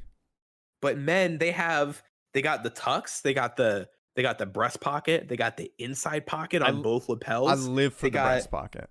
They got your front pockets, you got the back pockets. Mhm. There's so many pockets. What the hell are they holding? The ring bearer has the ring, their vows. That's it. You can memorize the motherfuckers. You don't need to write that shit down on anything. Dude, Get a teleprompter. let me tell you something. I was in the fucking Gap. I hate to even admit it. I was in the Gap a couple weeks ago. I was at the outlet mall, Gap outlets, whatever. They had joggers. They were like $30. They were the perfect shade of like army green, super comfortable. They fit me so well. I was like, man, I can't wait to get these. Then I realized in the dressing room, they had 2 front pockets, 1 back pocket, not 2. See, my back pockets, I do phone left front pocket, I do kind of hate that. chapstick, AirPods, front right pocket, back right pocket, wallet, back left pocket, keys. Like I optimize all 4 pockets. And the fact that it was missing 1 pocket, I put the pants back on the rack. I walked away. Damn. I walked away. I'm starting to try and front pocket my wallet. I really don't like how that sentence sounded, but like if you take it at face value, you'll understand what I'm saying. But like It sounded 'Cause, like- it sounded a little like docking, but we're gonna move on. right, but like keeping your wallet in your back pocket, terrible for your spine, your posture, awful. How If you- heavy if is you your gotta- wallet? What do you got? A trifold? Well, like You got your fucking trifolds library with- card in there? I got Just empty that shit, receipts. dude. I got cash. I got Receipts? everything in my trifold. What do you got to return? Well, no, but like even I have this really thin like bifold, and like I don't carry cash. It's just like a couple cards, like that's it. And it's just like it's like the perfect shape that just like gets like a pressure point like on my butt cheek. Like it's just uncomfortable. And I've gotten away from like leaving my keys like in my front pocket. Like I wear like my lanyard. And so it's just kind of like around my neck. And so like that front left pocket is empty. Well, that's good too, I'm like, because what you give if? a little jingle jangle so people know where you are. Exactly. all Or if times. I'm That's walking up nice. behind somebody, I can just like jingle, like, hey, behind you. You know? Yeah. It's like a cowbell, like a little Mm-hmm. kitty collar. Exactly. Just so they know I'm there. Yeah. But that front left pocket is just empty, and I'm like, why am I wrecking my posture? Pressure point in my butt cheek. I can just throw this in my front pocket. Yeah, So see, I don't like to now sit on I those don't need a items. back I'll pocket. move the items if I'm gonna sit on them. That's when the breast Now, pocket comes see, in handy. that's true. Whenever I have a breast pocket, I'll utilize it. Breast pockets don't go unused in this household. That's for sure. Like a good button down with a breast pocket. Keep your phone in there. You go, ooh, Dude, that chick are like, here's ooh. this is not so much a conspiracy, but guys, we should get our phones out of our front pockets. The little What? bit of microwave radiation might be responsible for some low sperm count, which is kind of terrifying. And apparently, in the fucking user guide of the iPhone, which you have to look up online, it's not included, and also no one ever reads. It says you should keep the phone. It's like a certain, it's like 5 millimeters away from your body at all times. And I hate to admit this, I've kept my phone in my front left pocket since I was 13 years old. My mom got me a little flip phone just to call her if I needed help, So thinking about that's actually kind of terrifying. And then finding out that Apple's already ahead of us means that I can't sue Apple for $100 million. Kind of disappointing. God forbid, assuming that I've sterilized myself, keeping my phone in my pocket. I wonder. Okay, so let's see. Korean scientists conclude that cell phone use is linked to lower overall sperm quality, its motility, viability, and concentration. And it's worse for men with high cell usage. Roughly 1 in 10 men in the U.S. is infertile. To reduce your exposure to potentially harmful exposures to radiation from wireless devices, when you download an app, no thank you. Or maybe we have lower sperm count just because we're so busy being on our phones. We're not like interested, in the opposite sex. We're drinking so much Mountain Dew that it's just annihilating our spermal ecosystem. Yeah.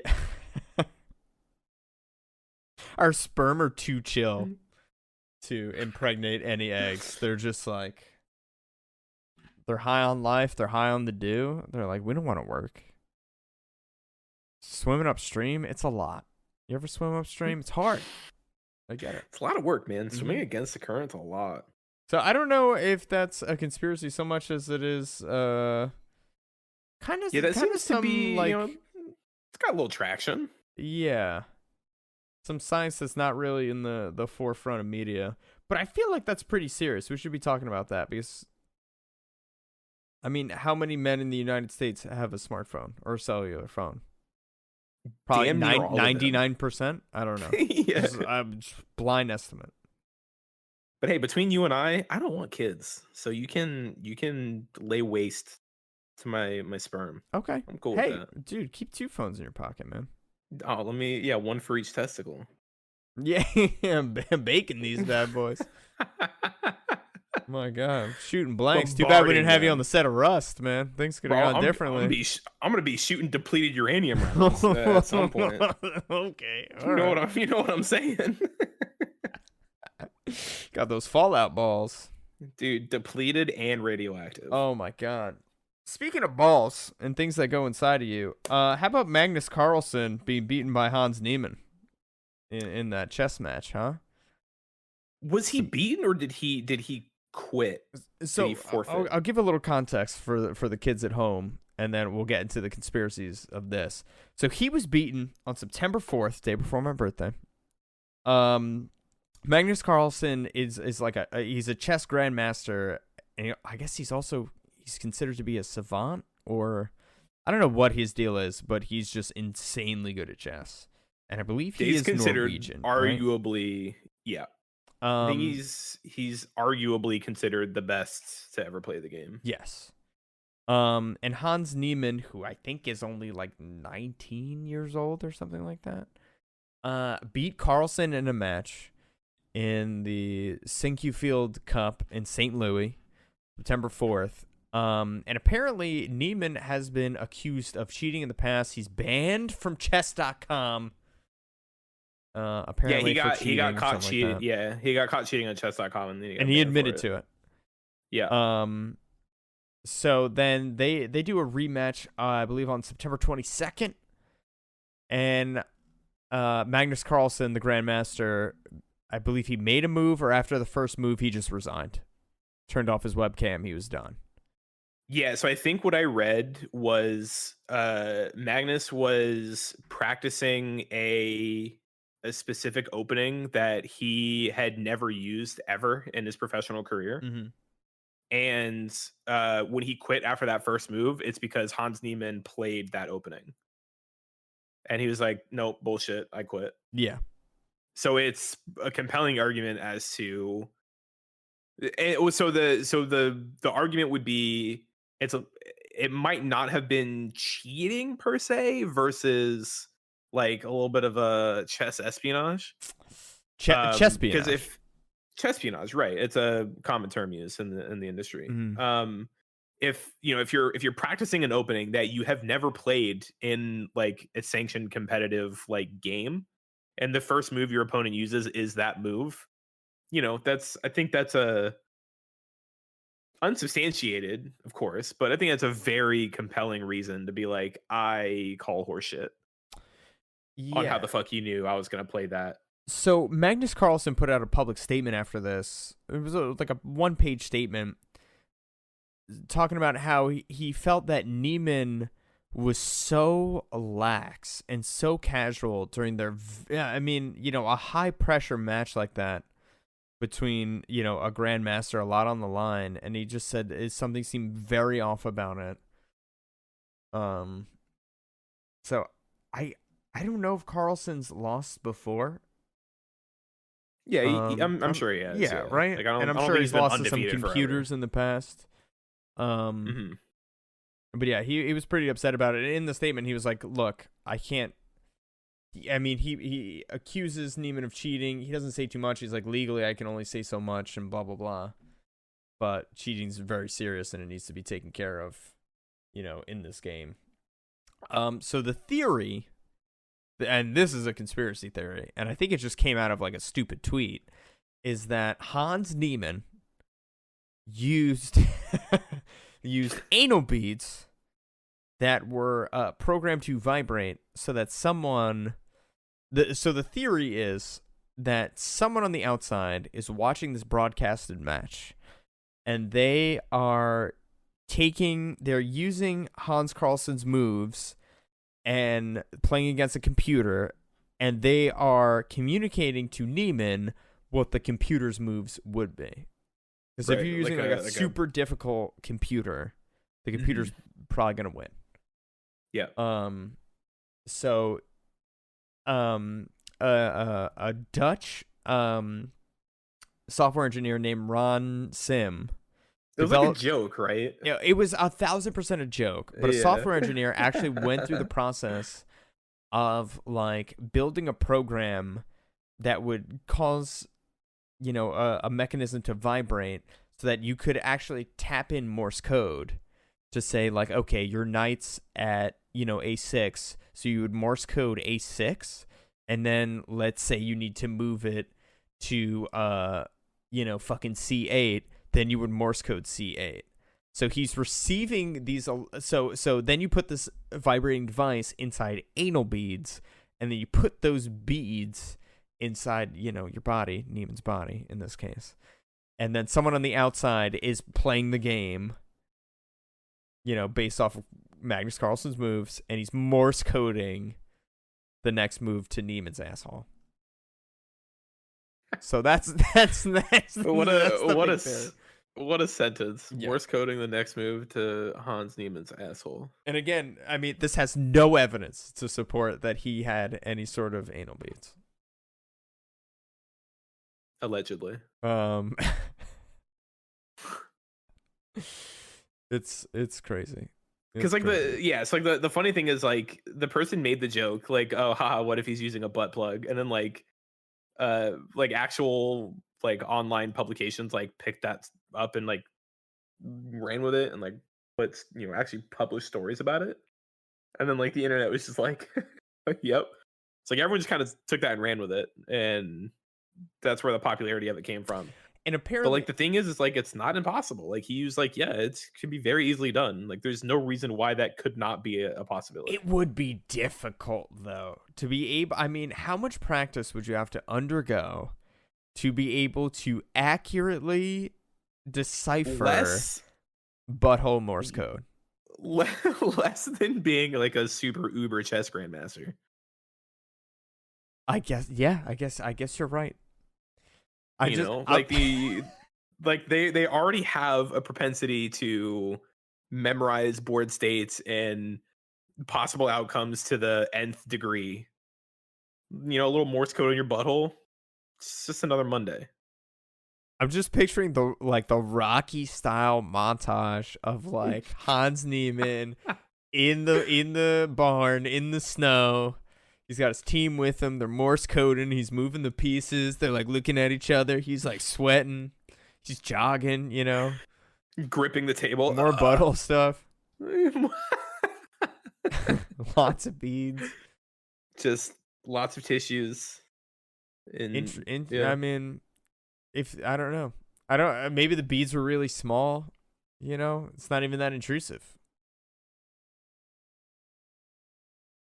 Likely.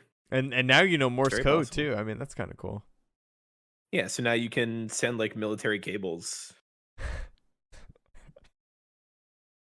I don't know. Through your butthole. And apparently Strip Chat, which I've never heard of, apparently it's an adult webcam site, offered him $1 million to play nude to prove that he wasn't using the beads. I think I'd take that. Oh, for sure you take that. Yeah. Unless you're actually a hack in chess, but I that can't be it. To tie this back into your coronal mass ejection theory, there was a coronal mass ejection in 1859, and what is it said? It's called the Carrington event because it was reported on by an amateur astronomer named Richard Carrington. Okay. So the Carrington event was a CME that happened in 1859. He spotted what he described as two patches of intensely bright and white light erupting from the sunspots that he was observing. 5 minutes later, the fireballs vanished, but within hours, their impact would be felt across the globe. So that night, telegraph communications around the world began to fail. There were reports of sparks showering from telegraph machines, shocking operators and setting papers ablaze. All over the planet, colorful auroras illuminated the nighttime skies, glowing so brightly that birds began to chirp, and laborers started their daily chores, believing that the sun had begun rising. And so there's very obviously, and for good reason, a lot of concern about the next time a very large coronal mass ejection happens. Because if we get hit by another one, that will effectively wipe out the electrical grid of every country on the planet. Yeah. I mean, satellites, everything just gets fucked if it's not shielded for that. It would be an extinction level event, especially. I mean, you and I live in big cities. I live in New York. I mean, it would be pandemonium, survival of the fittest. I mean, it would be I like can't the imagine. Purge. Absolutely, it'd be bad. Hopefully we don't see that in our lifetime.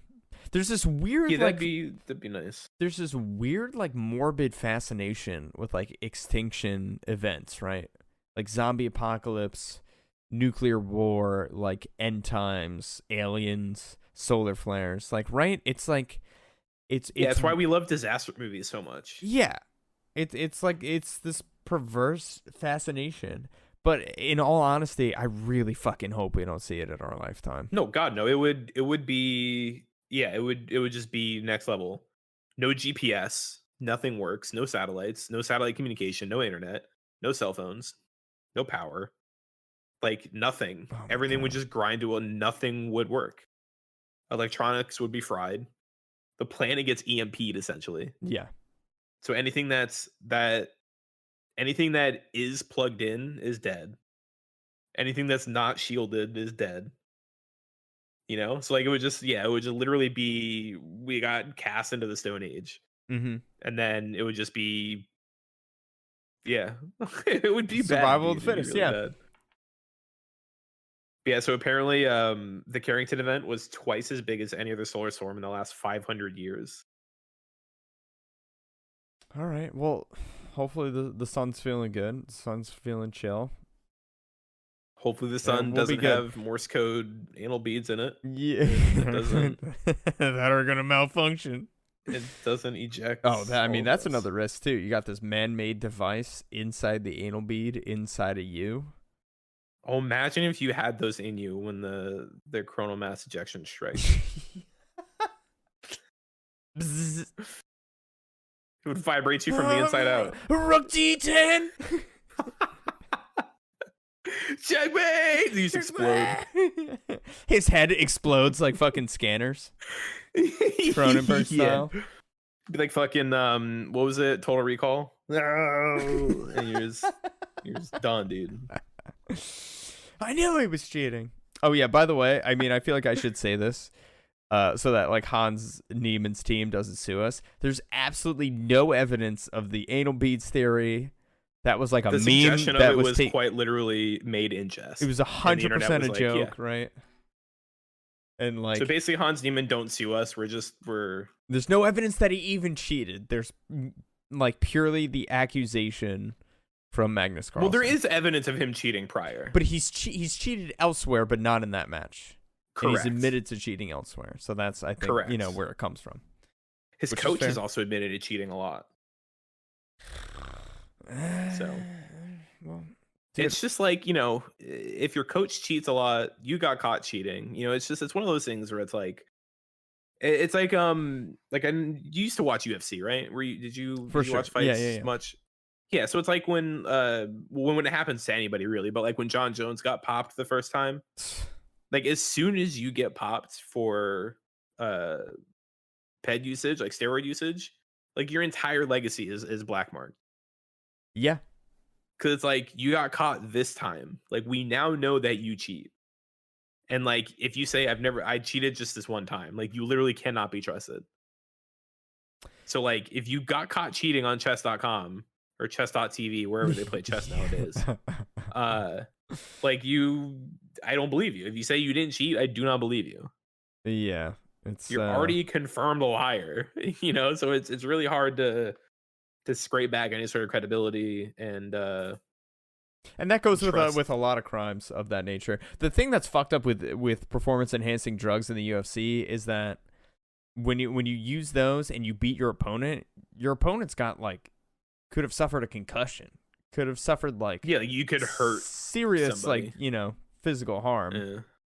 So I mean that's fucked up. You lose a chess match. I mean, you know, you cry in the Rolls Royce on the way back to the hotel. Like that's not it's not as bad.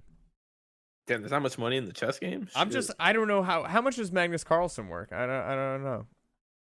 How much is he worth? Let's find out. He's Let's a see what Google tells me. grandmaster. His net worth is $50 million. Yeah, see, he's in the Bugatti on the way back to the He's doing the all Ritz. right. Yeah. It's What's gonna be really a sad cool car is- ride though. The saddest Bugatti ride on the planet. I'm in the new Bugatti. Yeah, I'm crying in a new Bugatti. There's a really cool video of Magnus being interviewed by I don't know. He's obviously involved in like the chess community, but they're sitting down and the guy's interviewing him and he has a chessboard in front of him and he's quizzing him on board states. And so he sets up the board and he goes, "What match is this from?" And like they span from when Magnus was like a kid all the way to like, you know, current like matches. And every single time instantly he goes, "This game against this person this year, this move, like move number, like it's like the 14th move of the match or whatever." Yeah. Like he just knows. And then there was one where they had played each other like when they were like younger, like when they were, I don't know if they're like kids, but they're, you know, like still in school, like they were younger at the time. And he lays out the board and he like immediately goes, "Oh yeah, this was our match in like 2009 or whatever." I was like, "Yo, what the fuck?" And then the last one he gives them is the was it the Chamber of Secrets in Harry Potter when they're doing they're playing wizard chess. Mm-hmm. He gives them the board state when they were doing wizard chess, and Magnus immediately was like, this doesn't look familiar, like I don't recognize this. He's like, it's not from one of my matches. And he goes, I'll give you a clue. And like Magnus asks, he goes, is it, or no, he asked me, he goes like, is it from like a movie or like a TV show? And he goes, yes, it is. And he goes, and like he doesn't tell him. And he goes, oh, it's Harry Potter. Yeah. he's like, this isn't one of my matches. And he goes, well, wait, let me see. Is it from a movie or a show? And he goes, yep. He goes, yep, it's Harry Potter. Like he immediately goes, yeah, that's Wizard Chess Harry Potter. It's like, what in the fuck, he's dude? a genius. Like it's just like he fucking knows. And it's like, I'm sure like that type of like, recall isn't like abnormal at that level of play. But I feel like being able to just like automatically know like that far back and like that obscure, like that's fucking bonkers. That's insane. Mm-hmm. That's absolute insanity. Yeah. It's crazy shit. Mans knows his chess. Yeah, and for him to have played that game across from Neiman and to finish it and be like, he fucking cheated, like something's wrong. And him talking about the physicality of Neiman and his body language, it does seem off. So I don't know. We'll see what the future holds for them. I don't know if Magnus has played chess professionally since then. Yeah, but now that we keep talking about him, I kind of want to follow him a little bit. I would if I understood fucking chess, but I don't. I'm too stupid for it. Yeah, I know the basics, but I know the pawn can move forward, back, left, and right. No, can't even move left and right. It's just forward and back and diagonal, right? And then the fucking forward, side to side, diagonal if it's gonna take another piece. Yeah, and then the fucking the knight can move in like an L. The horse, yep. The horsey, the nipple piece can go only diagonal, right? Yep. Something like that. Yeah, you got it. Yeah. Yes. Yeah, I can. Yeah, Magnus who? Come on now. The queen runs the board. She goes wherever she wants. She's a bad bitch, dude. Oh yeah. She does whatever the fuck she wants. The king's too fat. He spent all his time. The king just runs away, and whining. drinking and whoring, so he can only move one space at a time. Yeah, the whoring. Yeah. I know that white goes first, which is kind of fucking racist if you think about it. 100%. And the rook just does the power slide, which just goes as far as it wants in one direction. He just cha-cha slides all over the board. Yeah. Let's turn it up. One pawn now, y'all. No. Horrible. Just fucking horrible. How you feeling, man? You want to wrap it up? Let's wrap this. We got some goddamn thing. So pyramids were built 16,000 years ago, not by the Egyptians. Egyptians took all the credit. It's complete bullshit. They were giant wireless power plants. And the melting of the ice age messed it all up. Bill Gates is injecting us with GPS trackers. That is true. Hydroxychloroquine and ivermectin cures COVID. Mm-hmm. Gay frogs. Gay frogs, keep doing what you're doing. I mean, we love you, gay frogs. You go slay gay frogs. Hans Niemann. We haven't seen inside of his butthole, but I'm just saying. Show us the butthole, Hans. If you wanna clear your name, show us the butthole. Yeah, right. Play rematch in the nude on the day. Let's see it. The ball's in clear your ass. name. You know. Best of 3, winner takes all. The ball's in They're doing your one ass, round Hans. of chess. They're doing 1v1 3-stock Smash Ultimate, and then head-to-head Flip Cup. Winner takes all. Flip Cup's a good time. Oh, I love Flip Cup. And the other one, Bermuda Triangle. Yeah, I don't know. Is it sea tornadoes? Is it electromagnetic fields? Is it aliens? Or is it just not remarkable at all? It's not remarkable at all because that's where a lot of trade routes intersect. It's basically where every trade route intersects. Mm-hmm. So it's got the highest amount of ship traffic. Yeah. So it's like, it's like this statistic that was like 90% of car crashes happen within like 5 miles of your house. Yeah. It's like, oh, why is 5 miles around my house so dangerous? It's like, it's not. That's where you spend the most time driving. Yeah. So statistically, you're going to get in an accident, Mm-hmm. where you travel the most. So it's just a whole bunch of ships travel through there. So them sinking is just a statistical inevitability. Yeah. I like to drive my car on the sidewalk. There's a lot less cars there. Yeah, it's the So bikers and foot pedestrians, they're kind of greedy and hog the sidewalk. Bikers take the road, pedestrians take the sidewalks. I don't know. It's better than dealing with cars on the road. I will say that. 1,000%. Yeah. Try it out sometime. Or don't legally. Legal. We need legal. Where's my lawyer? Drive safe. Drive on the road on the right side. Prim. Yeah. Right. Yeah. Why are UK people so weird? We drive on the right side. Like, you're not cool. The left side. Like, you had to separate yourselves. But the wheels on the right side. Oh, you're right. I'm sorry. Oh, sorry. Yeah. Wait. I assumed you were dumb, like an asshole. Well, bro, Thomas Edison signed the Declaration of Independence, so I don't know. You might be onto something there.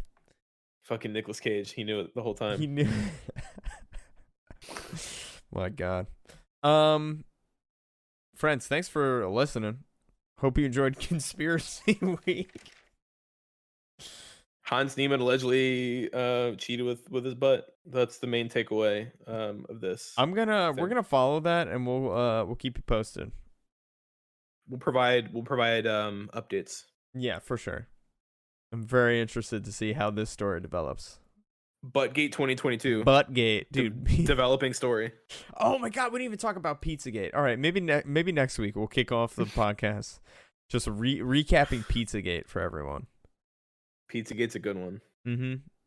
It was a good one until someone showed up at the pizzeria with an AR-15, and then I was like, "All right." Found out it was literally just a pizzeria. Yeah. There's no pedophile satanic sex dungeon below the pizzeria. Like, we just make pizza in Washington D.C., where politicians come to get pizza.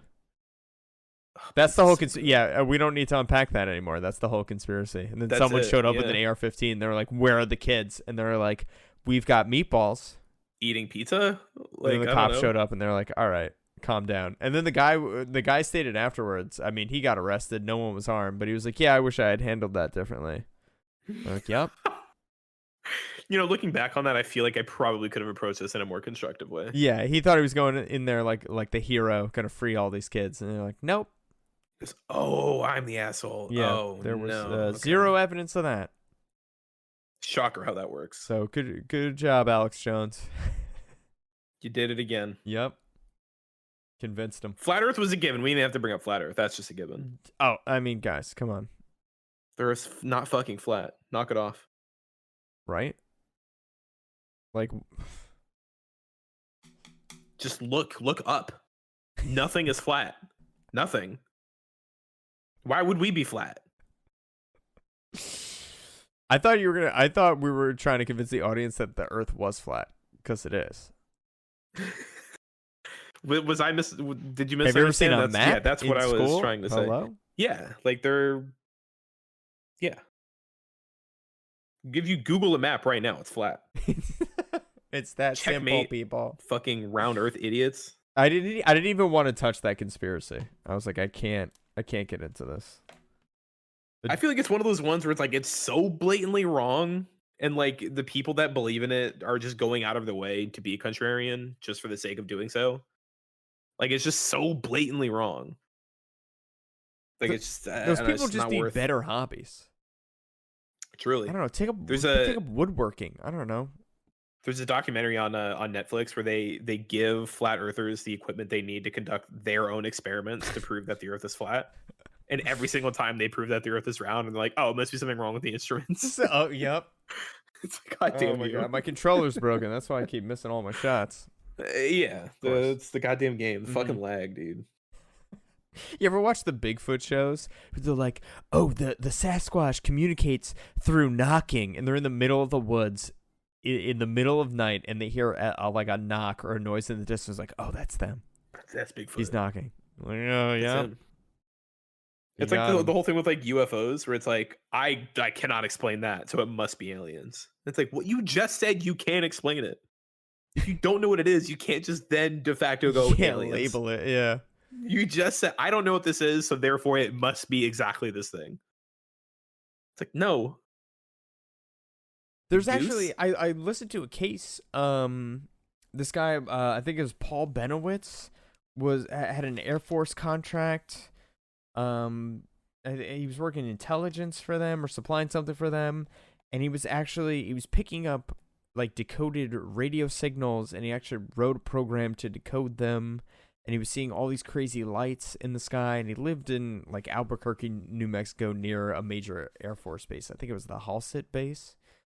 And he eventually went fucking crazy because the government led him to believe that he was onto something, and they kind of like leaked little reports to him. There was an agent overseeing his work, decoding all these alien messages and whatnot, and they gave him like a little report, and they were like, oh, they're actually like taking you seriously, and they're like, investigating all of your findings.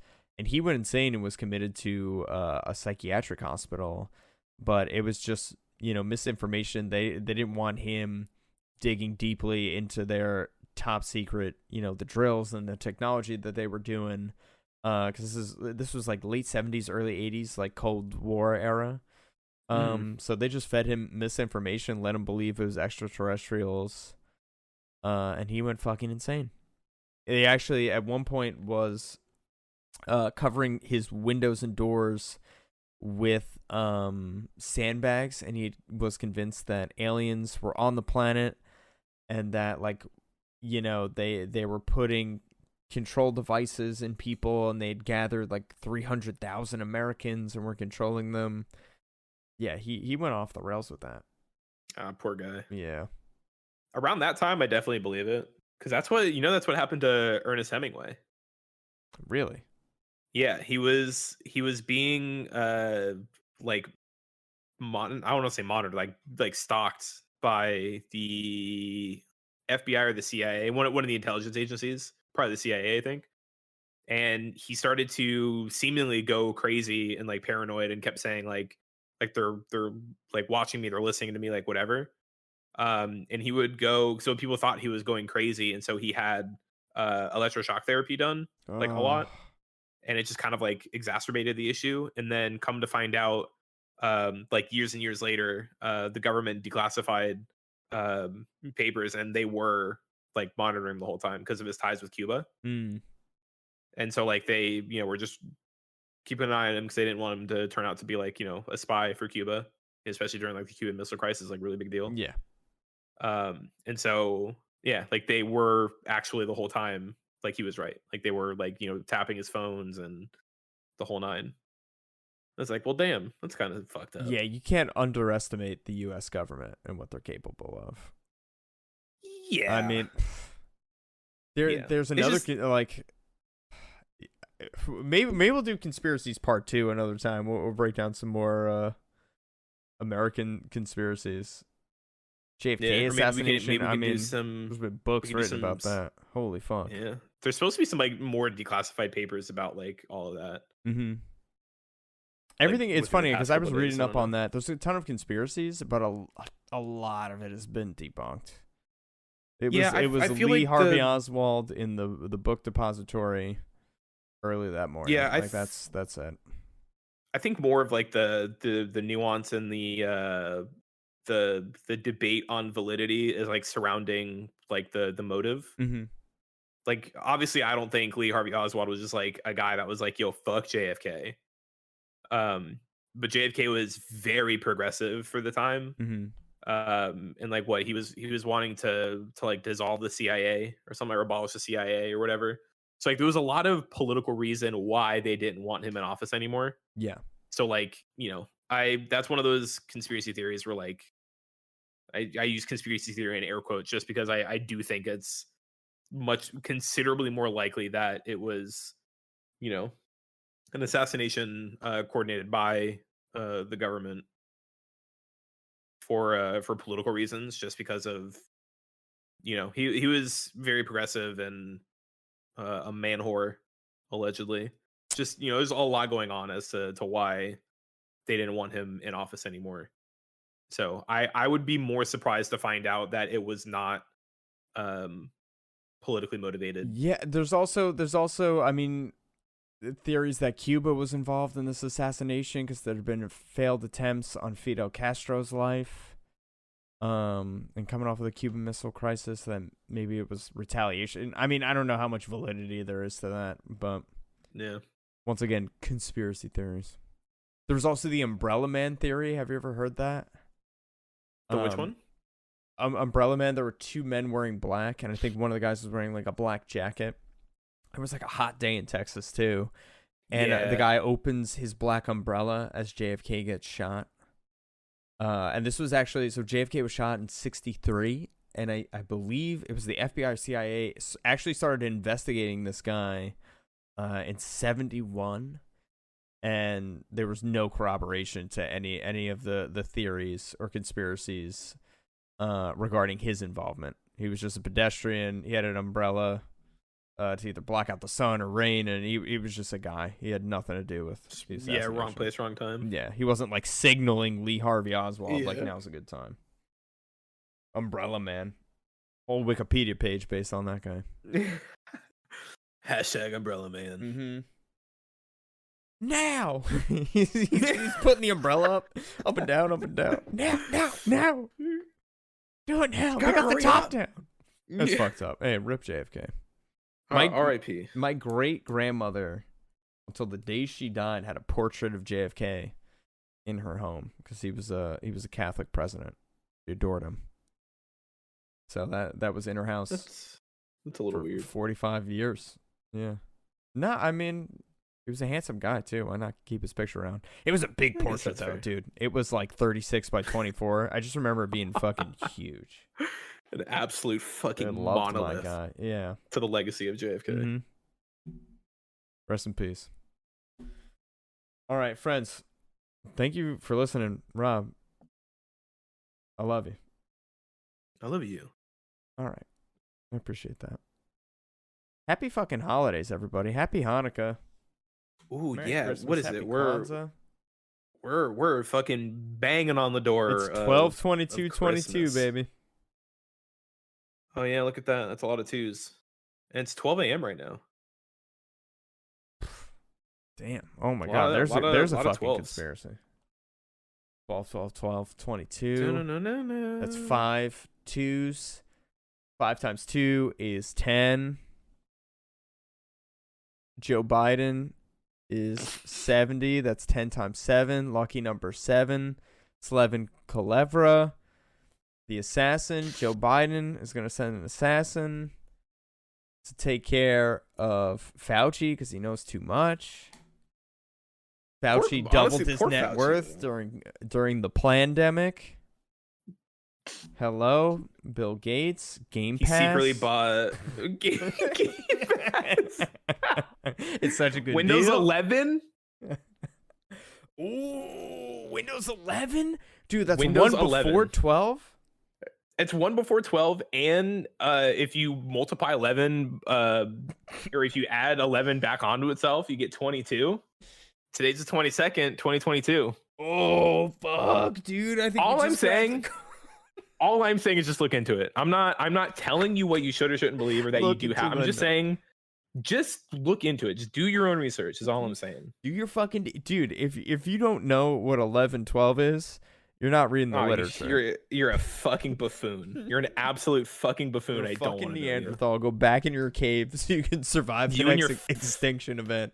With your fucking Cro-Magnon forehead and eyebrows. With your low-hanging, prominent eyebrows. And your massive fucking spleen to break down fucking berries and twigs and shit. You fucking troglodytes. Oh my god. Get your stinking paws off me, you damn dirty ape. You fucking caveman. Your fucking, were they Allstate commercials? Geico commercials? You fucking Geico cavemen? Those were good commercials, man. They were pretty good. It went way too far. They got their own show. Like, oh my god, pump the brakes. brakes. that didn't do great. I'm happy the public rejected that. Like it was enough. So. Like 60 seconds commercial, that was fine. We didn't need like a whole season. I don't want to know what the caveman's problems are, you know? Genuinely don't care. Relax. It was like Blockbuster, the new Blockbuster show. That was pretty bad. Yeah, I was really bummed because it was done by Michael Schur, who did Parks and Rec, The Office, Brooklyn Nine-Nine. And it was just like, this isn't funny. It was, Alex and I put it on to like fall asleep to, and even just the first 10 minutes were so cringy. It was horrible. Good. It was horrible. Yeah. Shame. Written by Cro-Magnon. That's what it was. Written by Magnus Carlsen? What? All I'm saying is just look it up. Just do your own research. Do your homework. Fucking get woke, sheeple. All right. Friends, we'll see you next week. Rob, I mean, I'm down. We could bang out another episode. I'm sorry this one's coming to you late, fam. We had I'm ready life to stuff bang. going on. Hey man, life happens. We're ready. Life happens. You got to keep moving on. Life happens, and you just got to keep banging. That's it. You got to keep banging. Get those anal beads out. Let's get some Morse code going. We're gonna cheat in Overwatch too. I've got a novel for you. You know what I'm saying? All right, group up. I'm ready to unleash my molten core. Oh my god. All right, here comes the music. This is going off the rails. We got. All right, yeah, we're done. We need legal. Give me legal.